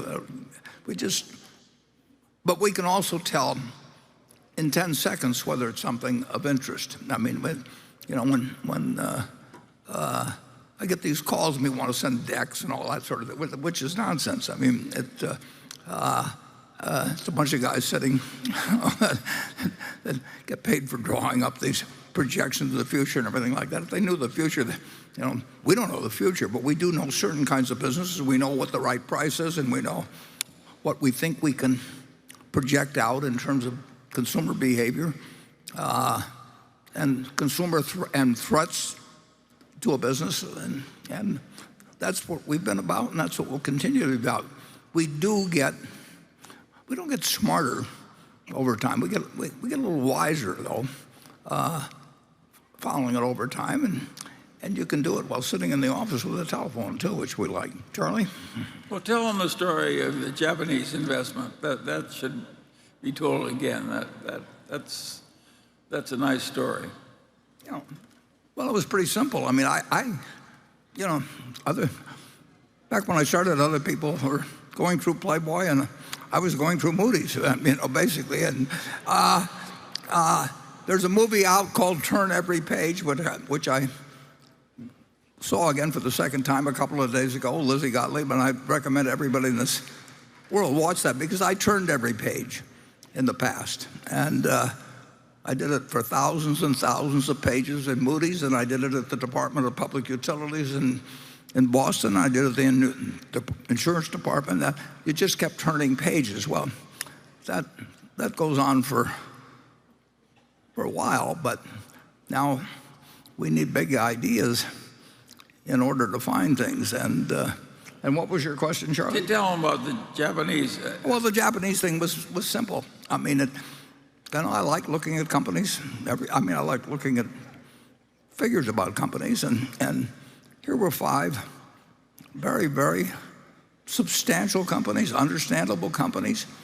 Most of them, maybe all of them, we'd done business with in a dozen different ways. If you go a couple miles from where this place is, our last coal-generating plant was built by one of the companies. So here they were sitting as a group where they were earning, we'll say 14% on what we were going to pay to buy them. They were paying decent dividends. They were going to repurchase shares in some cases. They owned a whole bunch of businesses that we could understand as a group, although we didn't mean we had deep understanding on anything, but we seen them operate and everything. There wasn't anything to it.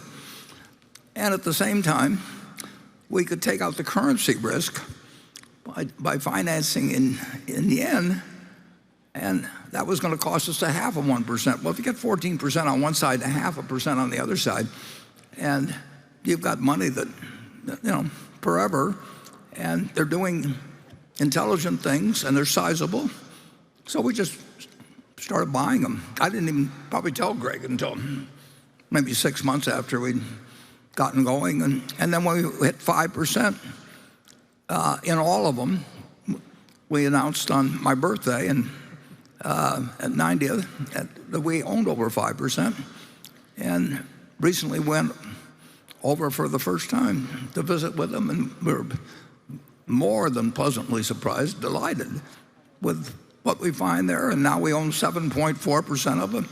We won't go over 9.9 without their agreeing, and we sold another 164, whatever it is, billion of yen. Would have done for us if we only had $5 billion or something, and it made $10 billion simply in that way. Yeah, we would look like heroes. Now $10 billion just sort of disappears as a little dot in Berkshire's reports. But it's fun, and it is fun, and it is $10 billion. And Charlie says it keeps. And Charlie says it keeps me out of bars when I talk to him about. And I probably talked to Charlie about this the year after I started. But who knows? I mean, I knew he'd like it. I mean, obviously, and We tried to do every dollar we would do. We could only do about 10 billion. Yeah. Well, not even quite that much. Yeah. But we are 4 or 5 billion ahead plus dividends, and we got a carry that's terrific, and they welcome us, and they should welcome us, but we love it the way they're operating. We're not there to tell them what to do in the least. So we didn't, but we did say we never go over 9.9, and we mean it, and they know that we'll be true to our word. And I went over there partly to introduce Greg to those people, because we're going to be with them 10, 20, 30, 40 years from now, and they may occasionally find something that we can do jointly, and they look forward to doing that, and we look forward to it. And in addition, we have some other operating businesses in Japan. So, Greg, do you have anything? The only thing I would add is that, one, as Warren, you went over there, it was to build the trust with these Japanese companies, because we do hope there's long-term opportunities. But fundamentally, as you highlighted, they're an incredible, they've been a very good investment. I'd also highlight the 5 meetings we had were really quite remarkable. I mean, these companies, the culture and the history around it and how proud they are, there's just moments of learning from them. So it was just a great experience to spend really 2 days with the 5 companies. And an issue that we intended to be 56 billion of yen that we were issuing and selling turned out to be 164.4 or something like that. Everything's worked so well, and as Charlie says, it doesn't move 500 billion of net worth that much. But this one is, it will keep adding over the years to Berkshire's value with this very widespread, probably $400 or $500 million a year, and we'll just keep looking for more opportunities. And Japan, Berkshire is the largest borrower outside of corporate borrower outside of Japan that exists. And we didn't set out to be that, but it's turned out that way, and we're not done. I mean, in terms of what may come along there, and we have some direct operations there, as I mentioned, and we've got some really wonderful partners working for us, and I don't have to do anything. Okay, Becky. The next question comes from Ellie Amin Tibet, who asks, during an episode of Investing the Templeton Way podcast, Professor Damodaran, who he respects almost as much as Warren and Charlie, mentioned that he is not comfortable with positions becoming a large part of his portfolio, for example, when they reach 25 to 35%. He mentioned that Apple is now 35% of Berkshire's portfolio and thinks that is near a danger zone. Wonders if Warren and Charlie can comment. I'd like to make one comment first, but Charlie will come up with... I think he's out of his mind. Yeah, I knew that was coming. But Apple is not 35% of Berkshire's portfolio. Berkshire's portfolio includes the railroad, the energy business, Granimals, you name it, See's Candy. They're all businesses. And, the good thing about Apple is that we can go up. They buy in their stock, and instead of owning 5.6%, they got about 15 billion, 700 and some million shares outstanding. They get down to 15.25 billion without us doing anything. We got 6%. So we can't own more than 100% of the BNSF. We can't own more than 100% of Granimals or See's Candy. And it'd be nice. We'd love to own 200%, but that just isn't doable. But they're all the same. They're good businesses. And to think that our criteria for Apple is different than the other businesses we own. It just happens to be a better business than any we own. And we put a fair amount of money in it, but we haven't got more money in it than we've got in the railroad. And Apple is a better business. Our railroad is a very good business, but it's not remotely as good as Apple's business. Apple, has a position with consumers where they're paying, maybe they pay $1,500 or whatever it may be for a phone, and these same people pay $35,000 for having a second car. And if they had to give up a second car or give up their iPhone, they'd give up their second car. I mean, it's an extraordinary product. We don't have anything like that we own 100% of, but we're very, very, very happy to have 5.6 or whatever it may be percent, and we're delighted every 1/10% that goes up. It's like adding $100 million to our earnings. I mean, our share of the earnings, and they use the earnings to buy out our partners, which we're glad to see them sell out too. The index funds have to sell if they bring the number of shares down. And, we went up slightly last year, and I made a mistake a couple of years ago when I sold some shares when I had certain reasons why gains were useful to take that year from a tax standpoint. But having heard me say that, it was a dumb decision.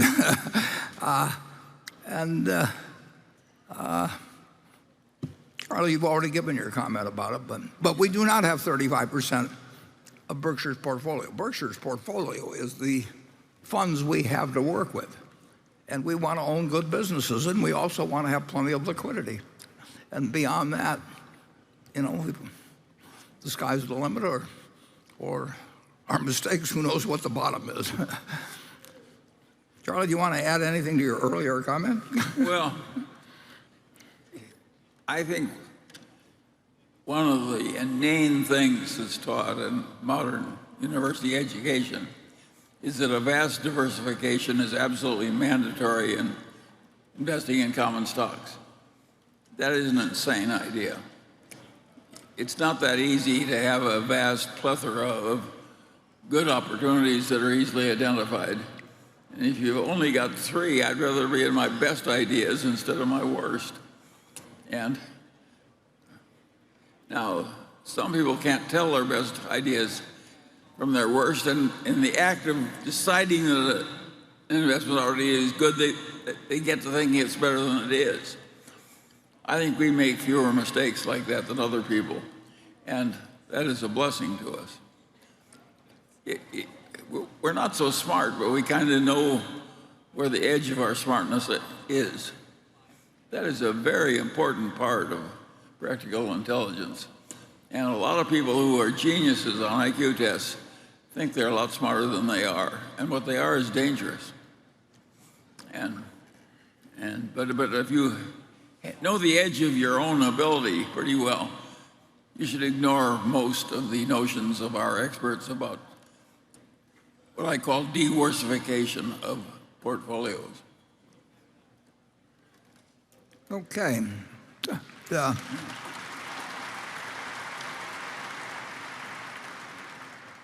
Station 9. Hi, Charlie and Warren. Thank you for this superb shareholder meeting celebration. My name is David Chung from Hong Kong and a proud graduate of Chicago Booth. I'm also here with my 2 sons, Aiden and Ashton, who's currently studying University of Chicago as a freshman and sophomore. This is my 2nd time attending the conference, last being 2019, 4 years ago, which I was only a guest shareholder of my friend Andrew. So after the shareholder meeting, I have decided to buy into Berkshire Hathaway, which has given me a great return of 62% since 2019. So I want to thank you for that.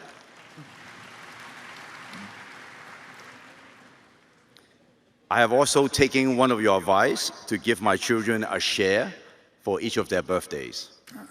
Although they want a Berkshire Hathaway A shares, they will do just fine with B shares. My question is, how do you see the current U.S. China internet companies' valuation and the price disparity? Given there has been many uncertainties such as geopolitical tensions, significant cost optimizations with leaner U.S. tech firms, while China tech has been through all that already? Thank you. Charlie, you want to? Well, there's been some tension in the economic relationship of the United States and China. I think that tension has been wrongly created on both sides. I think we're equally guilty of being stupid. If there's one thing we should do, it's get along with China. And we should have a lot of free trade with China in our mutual interest. And I just can't imagine. It's just so obvious. There's so much safety and so much creativity that's possible. Think of what Apple has done by engaging in a partnership with China as a big supplier. It's been good for Apple and good for China. That's the kind of business we ought to be doing with China, and more of it. And with everything that increases the tension between the two companies is stupid, stupid, stupid, and ought to be stopped on each side. And each side ought to respond to the other side's stupidity with reciprocal kindness. That's my view. And it creates one enormous problem, of course, which is that you have the two superpowers of the world, and they know they have to get along with each other. Either one can destroy the other. And they're going to be competitive with each other. But part of it is trying, always in a game like that, is trying to judge how far you can push the other guy without them reacting wrong. And, if either side is a bully in some ways, they can get away with it to an extent because the alternative would drive them both into destruction. But if they push it too far, they increase the probability that something really does go wrong. So it's it's one of those game theory dilemmas.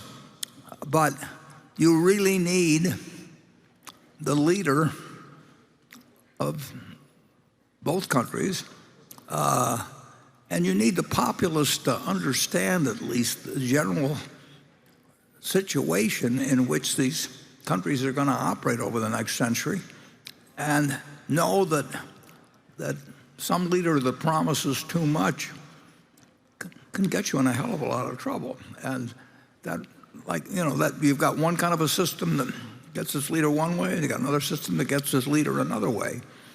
And keeping either side from trying to play the game too hard, and thinking the other side will go along, it's like playing chicken, and driving toward a cliff. So it is, if you got any diplomacy skills, persuasive skills, or anything like that, you really want people that will convince the other country as well as his own or her own country that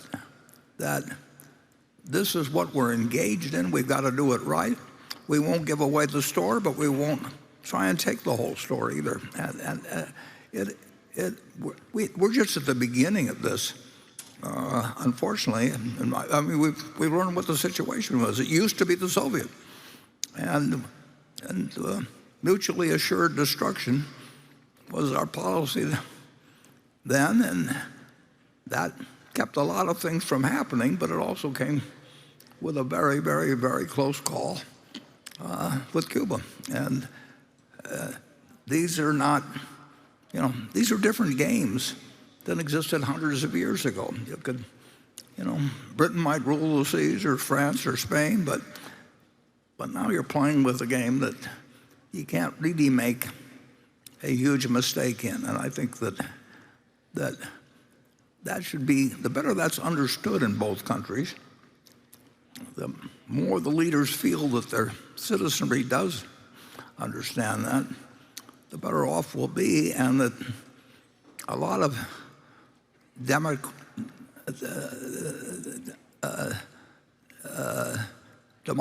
or a lot of inflammatory speaking, but a lot of authoritarian action. I mean, it all carries its dangers, and the world has stumbled through the years post-1945 with a lot of close calls in the nuclear arena. And now we've got pandemics, and we've got cyber and a whole bunch of other things. So we've got more tools of destruction than the world's ever had. And it's imperative that China and the United States both understand what the game is and understand that you can't push too hard. But both places are going to be competitive, and both can prosper. That's what really is. That's the vision that is out there, that China will have a more wonderful country, the United States will have a more wonderful country, and the two are not just compatible, they're almost imperative in terms of what's going to happen in the next 100 years or so. And I think that the leaders of both countries have got an important job in having that understood, and not to do inflammatory things. And we'll see whether the luck that has taken us from 1945 to present holds out, and I think we can affect, to some extent, that luck. And with that cheery message, we will move to Becky.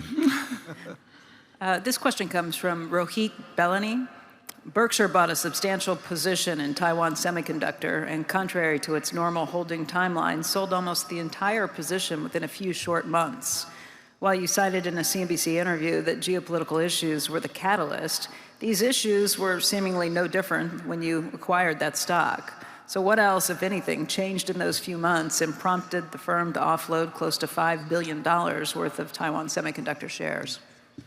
Taiwan Semiconductor is one of the best managed companies and important companies in the world. And there is not, and I think you'll be able to say the same thing 5 or 10 or 20 years from now. I don't like its location, and I've reevaluated that. I mean, I don't think it should be any place but Taiwan, although they will be obviously opening up chip capacity in this country. And actually, one of our subsidiaries that we got in Allegheny is participating in their Arizona construction activities. But it's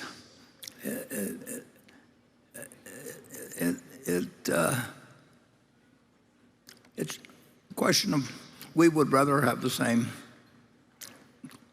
kind of company, and there's nobody in the chip company, there's no in the chip industry that's in their league, at least in my view.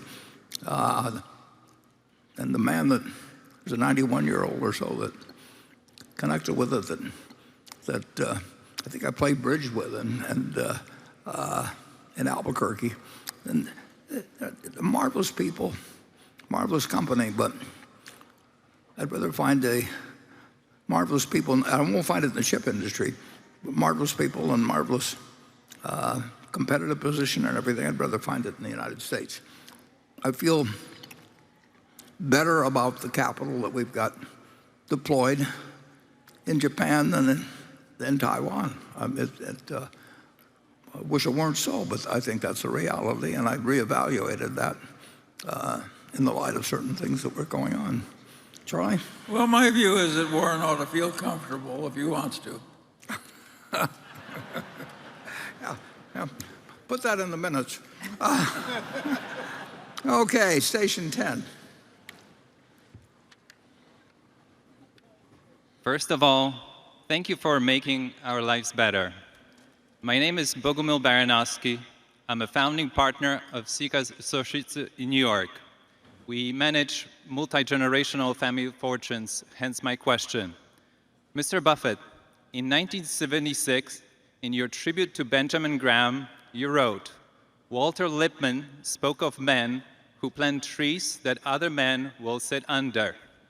Ben Graham was such a man. You're both such people. Could you share with us your 100-year vision for Berkshire? It's a question to you both. Yeah, I would like to add one thing about Ben Graham. Ben Graham did all kinds of things for me, and he never expected one thing in return. I mean, just, you name it, and he did it. And there wasn't any hidden, a hint, I should say, of anything he expected in return. And I checked.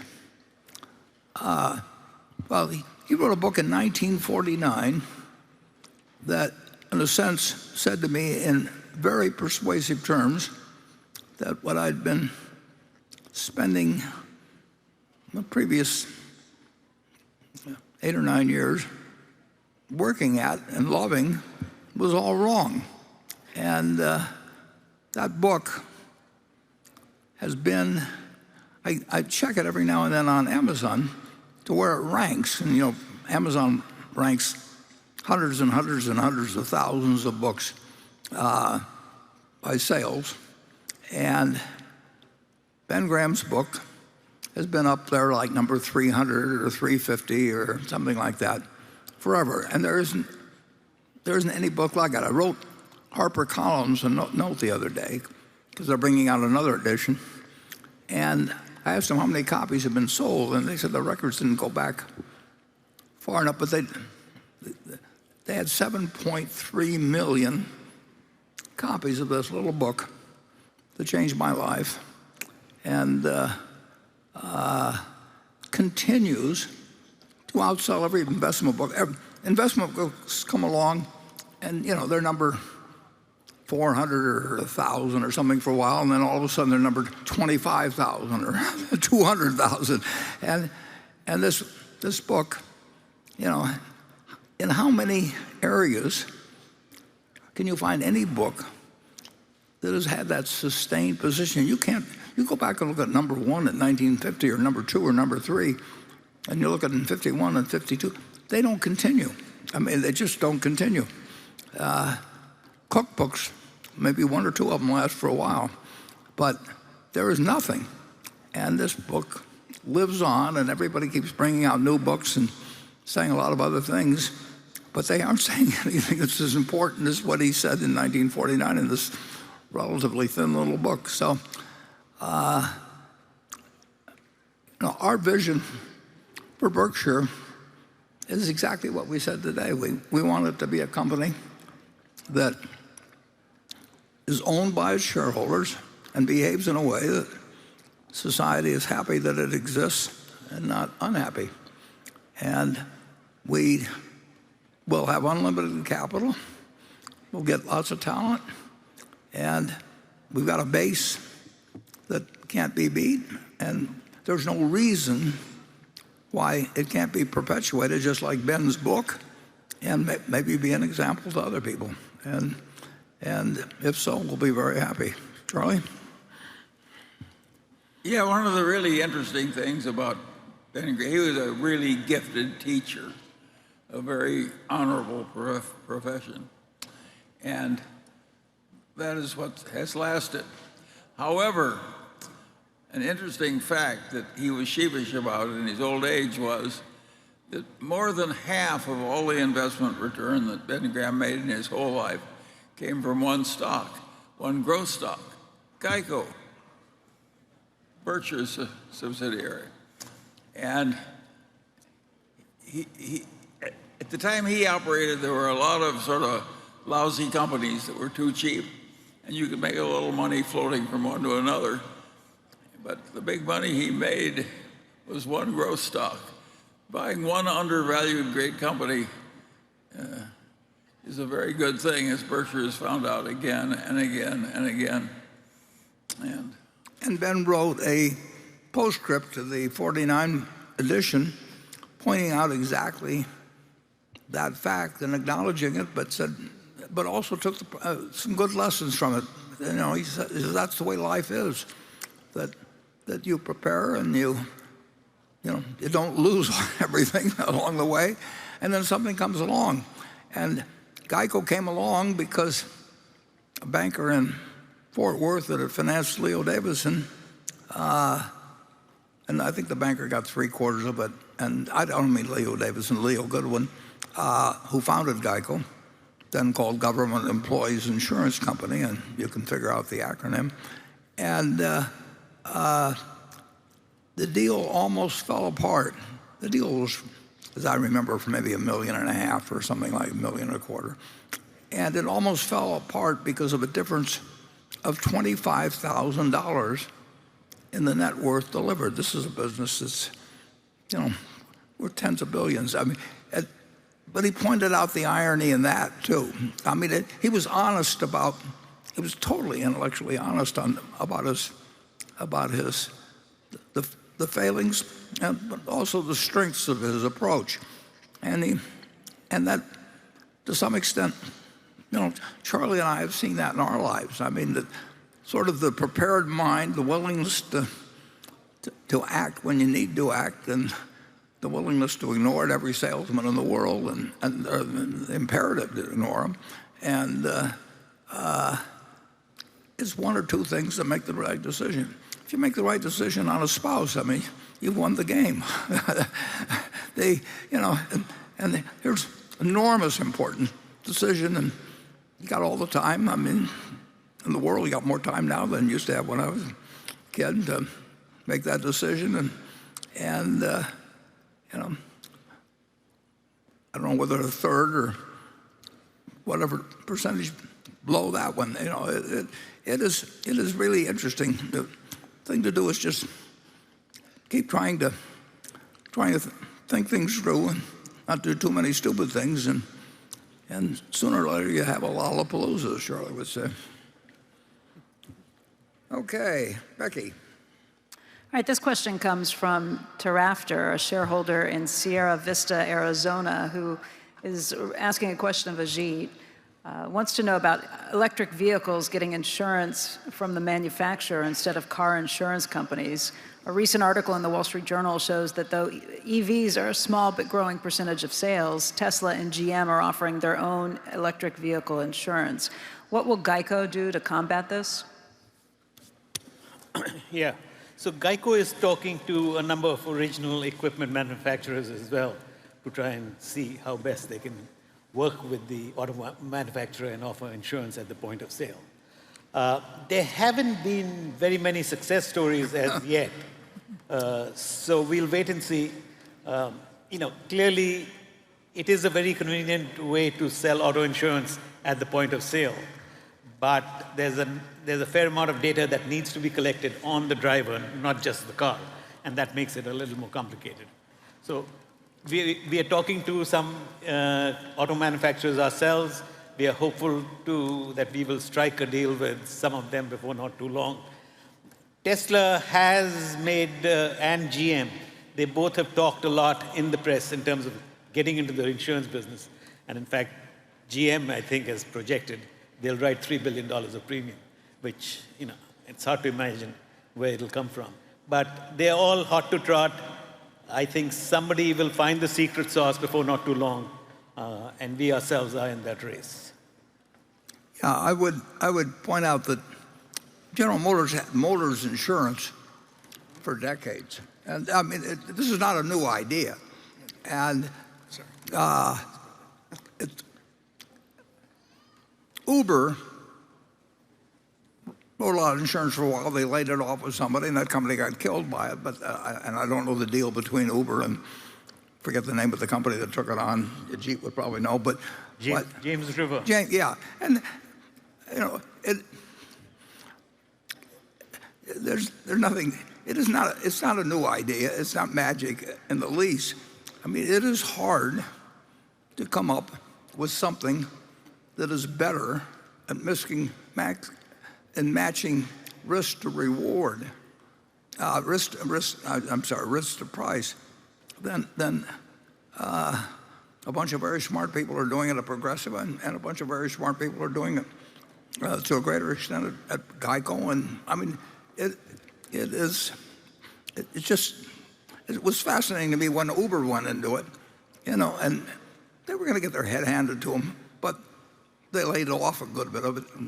Very, very substantial percentage of it was somebody else who got their head handed to it, and but it was a story. Wall Street loves it. And, we've got 80 car dealerships that do a lot of business, and we've got the people buying the car and the place, and we form an insurance company around the dealer group for some reason that writes insurance. It's hard to improve on the present system. I wouldn't pay a penny. I'd pay to avoid it, actually. I mean, and go ahead, Ajit. Yeah, the only point I'd like to add is the margins on writing auto insurance are 4%, which is a very small number.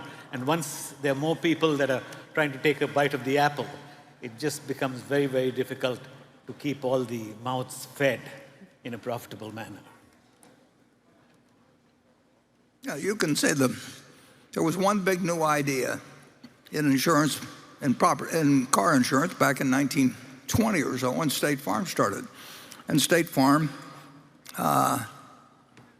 still has it next to Berkshire. It's the leader in having net worth. It's a mutual company, but some guy just figured that there was a cartel running car insurance, and Farmer from Myrna is the name of the book, I think, and over in Illinois, and he created a system where he really took 20 points or so out of the costs. And surprise, surprise, here he is, and nobody's owned stock in State Farm. It's an insult to capitalism, actually. Everything you learn at the business school says it shouldn't work because nobody owns it, nobody's going public with it, no nothing. But it's got more net worth. It's almost probably double, leaving Berkshire out of the picture, it's probably double the next guy, and nobody's really improved on their system that much. So it's fascinating how people don't really look at the essence. These are cases that should carry a message.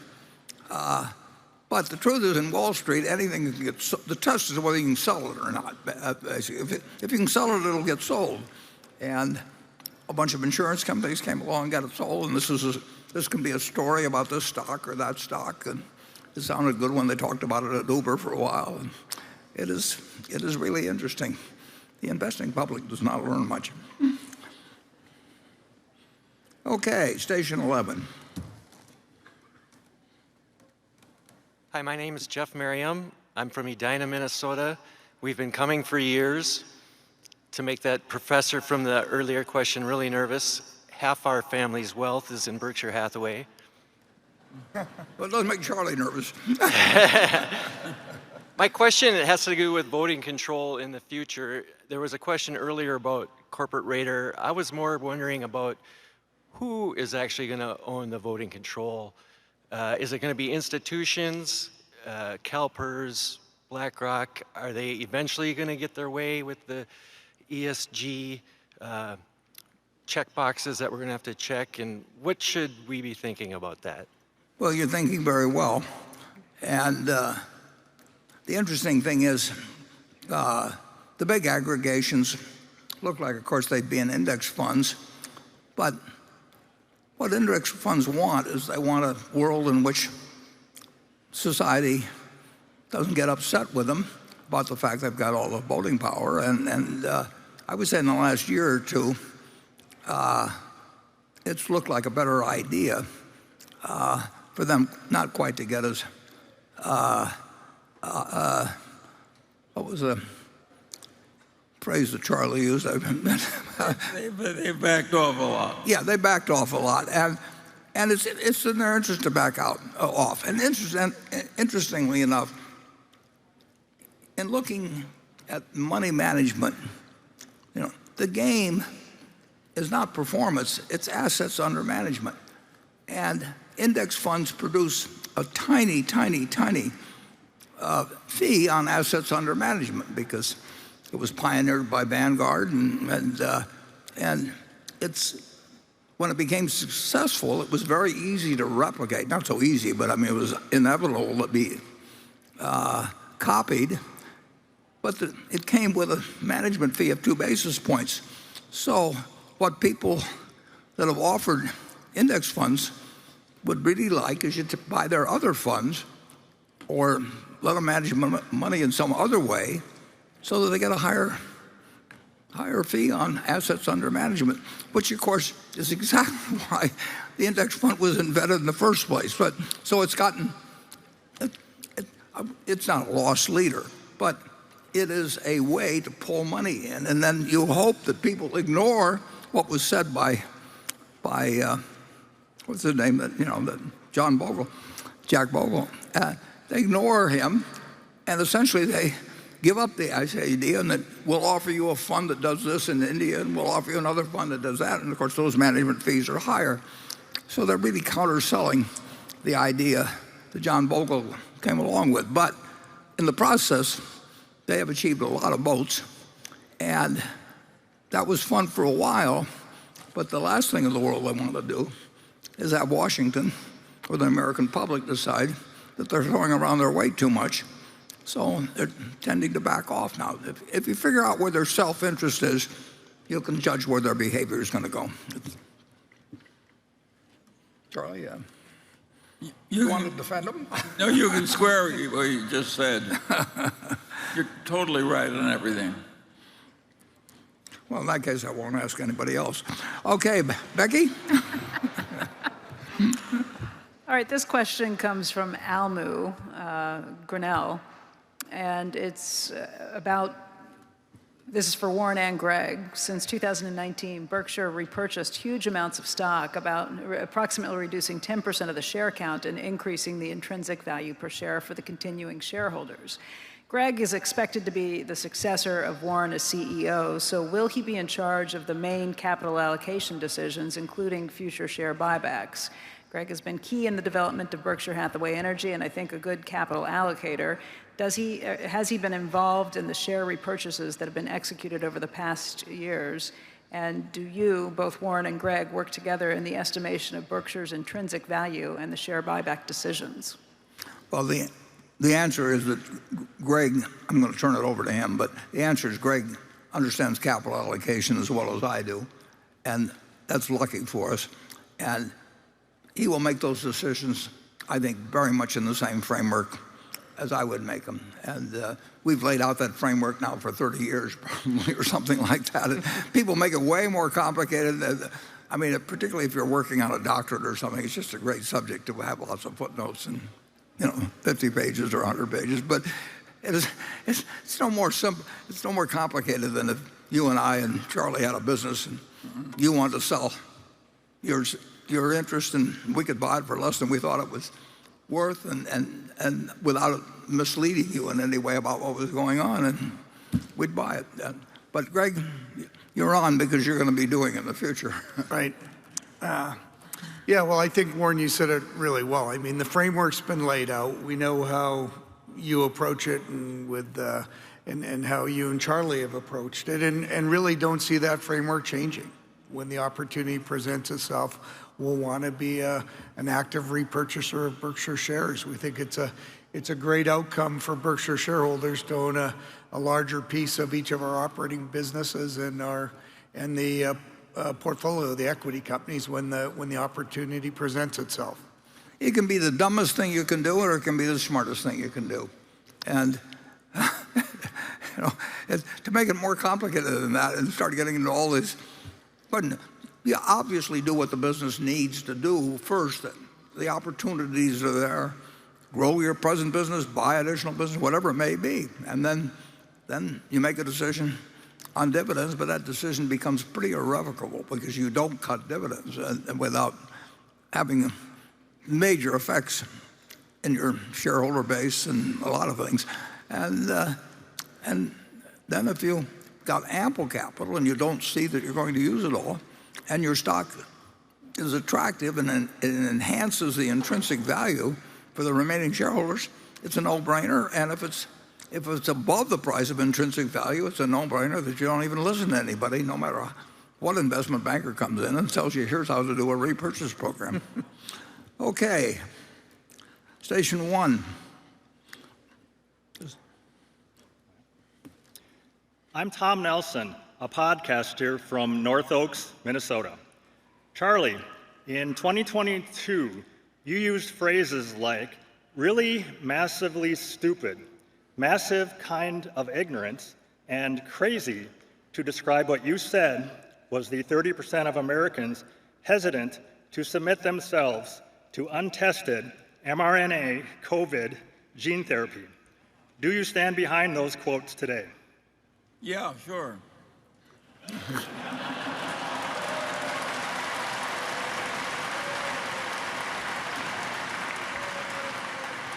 Well, we got time for one more then before lunch. Becky? Okay. Thought I was out, but let's see. How about, let's see here. Gonna be how about lunch pretty soon, but. No, okay, I've got one for you. This one comes from Drew Estes. This is a question for Warren. In your 1969 letter to partners, you said, in any company where the founder and chief driving force behind the enterprise is still active, it's still very difficult to evaluate second men. The only real way to see how someone is going to do when running a company is to let them run it. This wise statement now applies to Berkshire. Once the second men are running Berkshire, what would you advise owners of Berkshire to watch for? Specifically, what actions, if taken, should give us concern? Well, I think I would have some comfort in the fact that 99% of my net worth is in that company, so I probably got a stronger interest in it, and perhaps $100 billion or more of philanthropy will be affected by it. But I would say that I don't have a second choice. I mean, it is that tough to find, but I've also seen Greg in action, and I feel 100% comfortable, and like I say, I don't know. Something happened to Greg. I would tell the directors, they have a problem, and they won't. I don't have anybody to name, and if they put somebody in, Berkshire on automatic pilot can work extremely well for a long time. I mean, it isn't like the businesses go away or any other thing sort. And you can't, it's hard to judge successor management in a really good business. Because if they don't show up at the office, it'll keep working for a long time. And maybe that lack of useful input may show itself in 5 years. I mean, it may go a long, long, long time. And how are the shareholders, advised by a bunch of people that are concerned about whether you're meeting earnings projections or something, telling them whether the management's any good? It is very, very hard. It's very hard. I've been on the board of 20 companies. It's very hard if you ask me to rank the management of each one, it's very difficult to do, because some are just better businesses than others. Some would be better off not managed hardly at all. Others really need help, but they got a lousy business. And Tom Murphy told me a long, long, long time ago, he said the secret of business is to buy a good business. And it's okay to inherit one, too. And Greg is inheriting a good business, and I think he'll make it better. But I don't think it's easy to put any one of the next 10 nominees in and try and judge 3 years later whether they've done a good job or not. So it's going to be that'll be a very interesting job for the board. But it shouldn't listen to Wall Street on it. They've got the job. If they put somebody in, there's a surprise. We both go down on a plane, they put somebody in. They've got a real job in assessing that person, because it'll depend on how good he or she is as a talker. It'll depend on, them courting Wall Street to be supportive of them, all kinds of things. And we've got some very good people on the board, but they would be challenged in that position, as would I where I've been in that position in other companies where a very great leader has left, and on the way back from the funeral, nobody knows what to do exactly. So with that cheery message, we will go to lunch, and we will come back.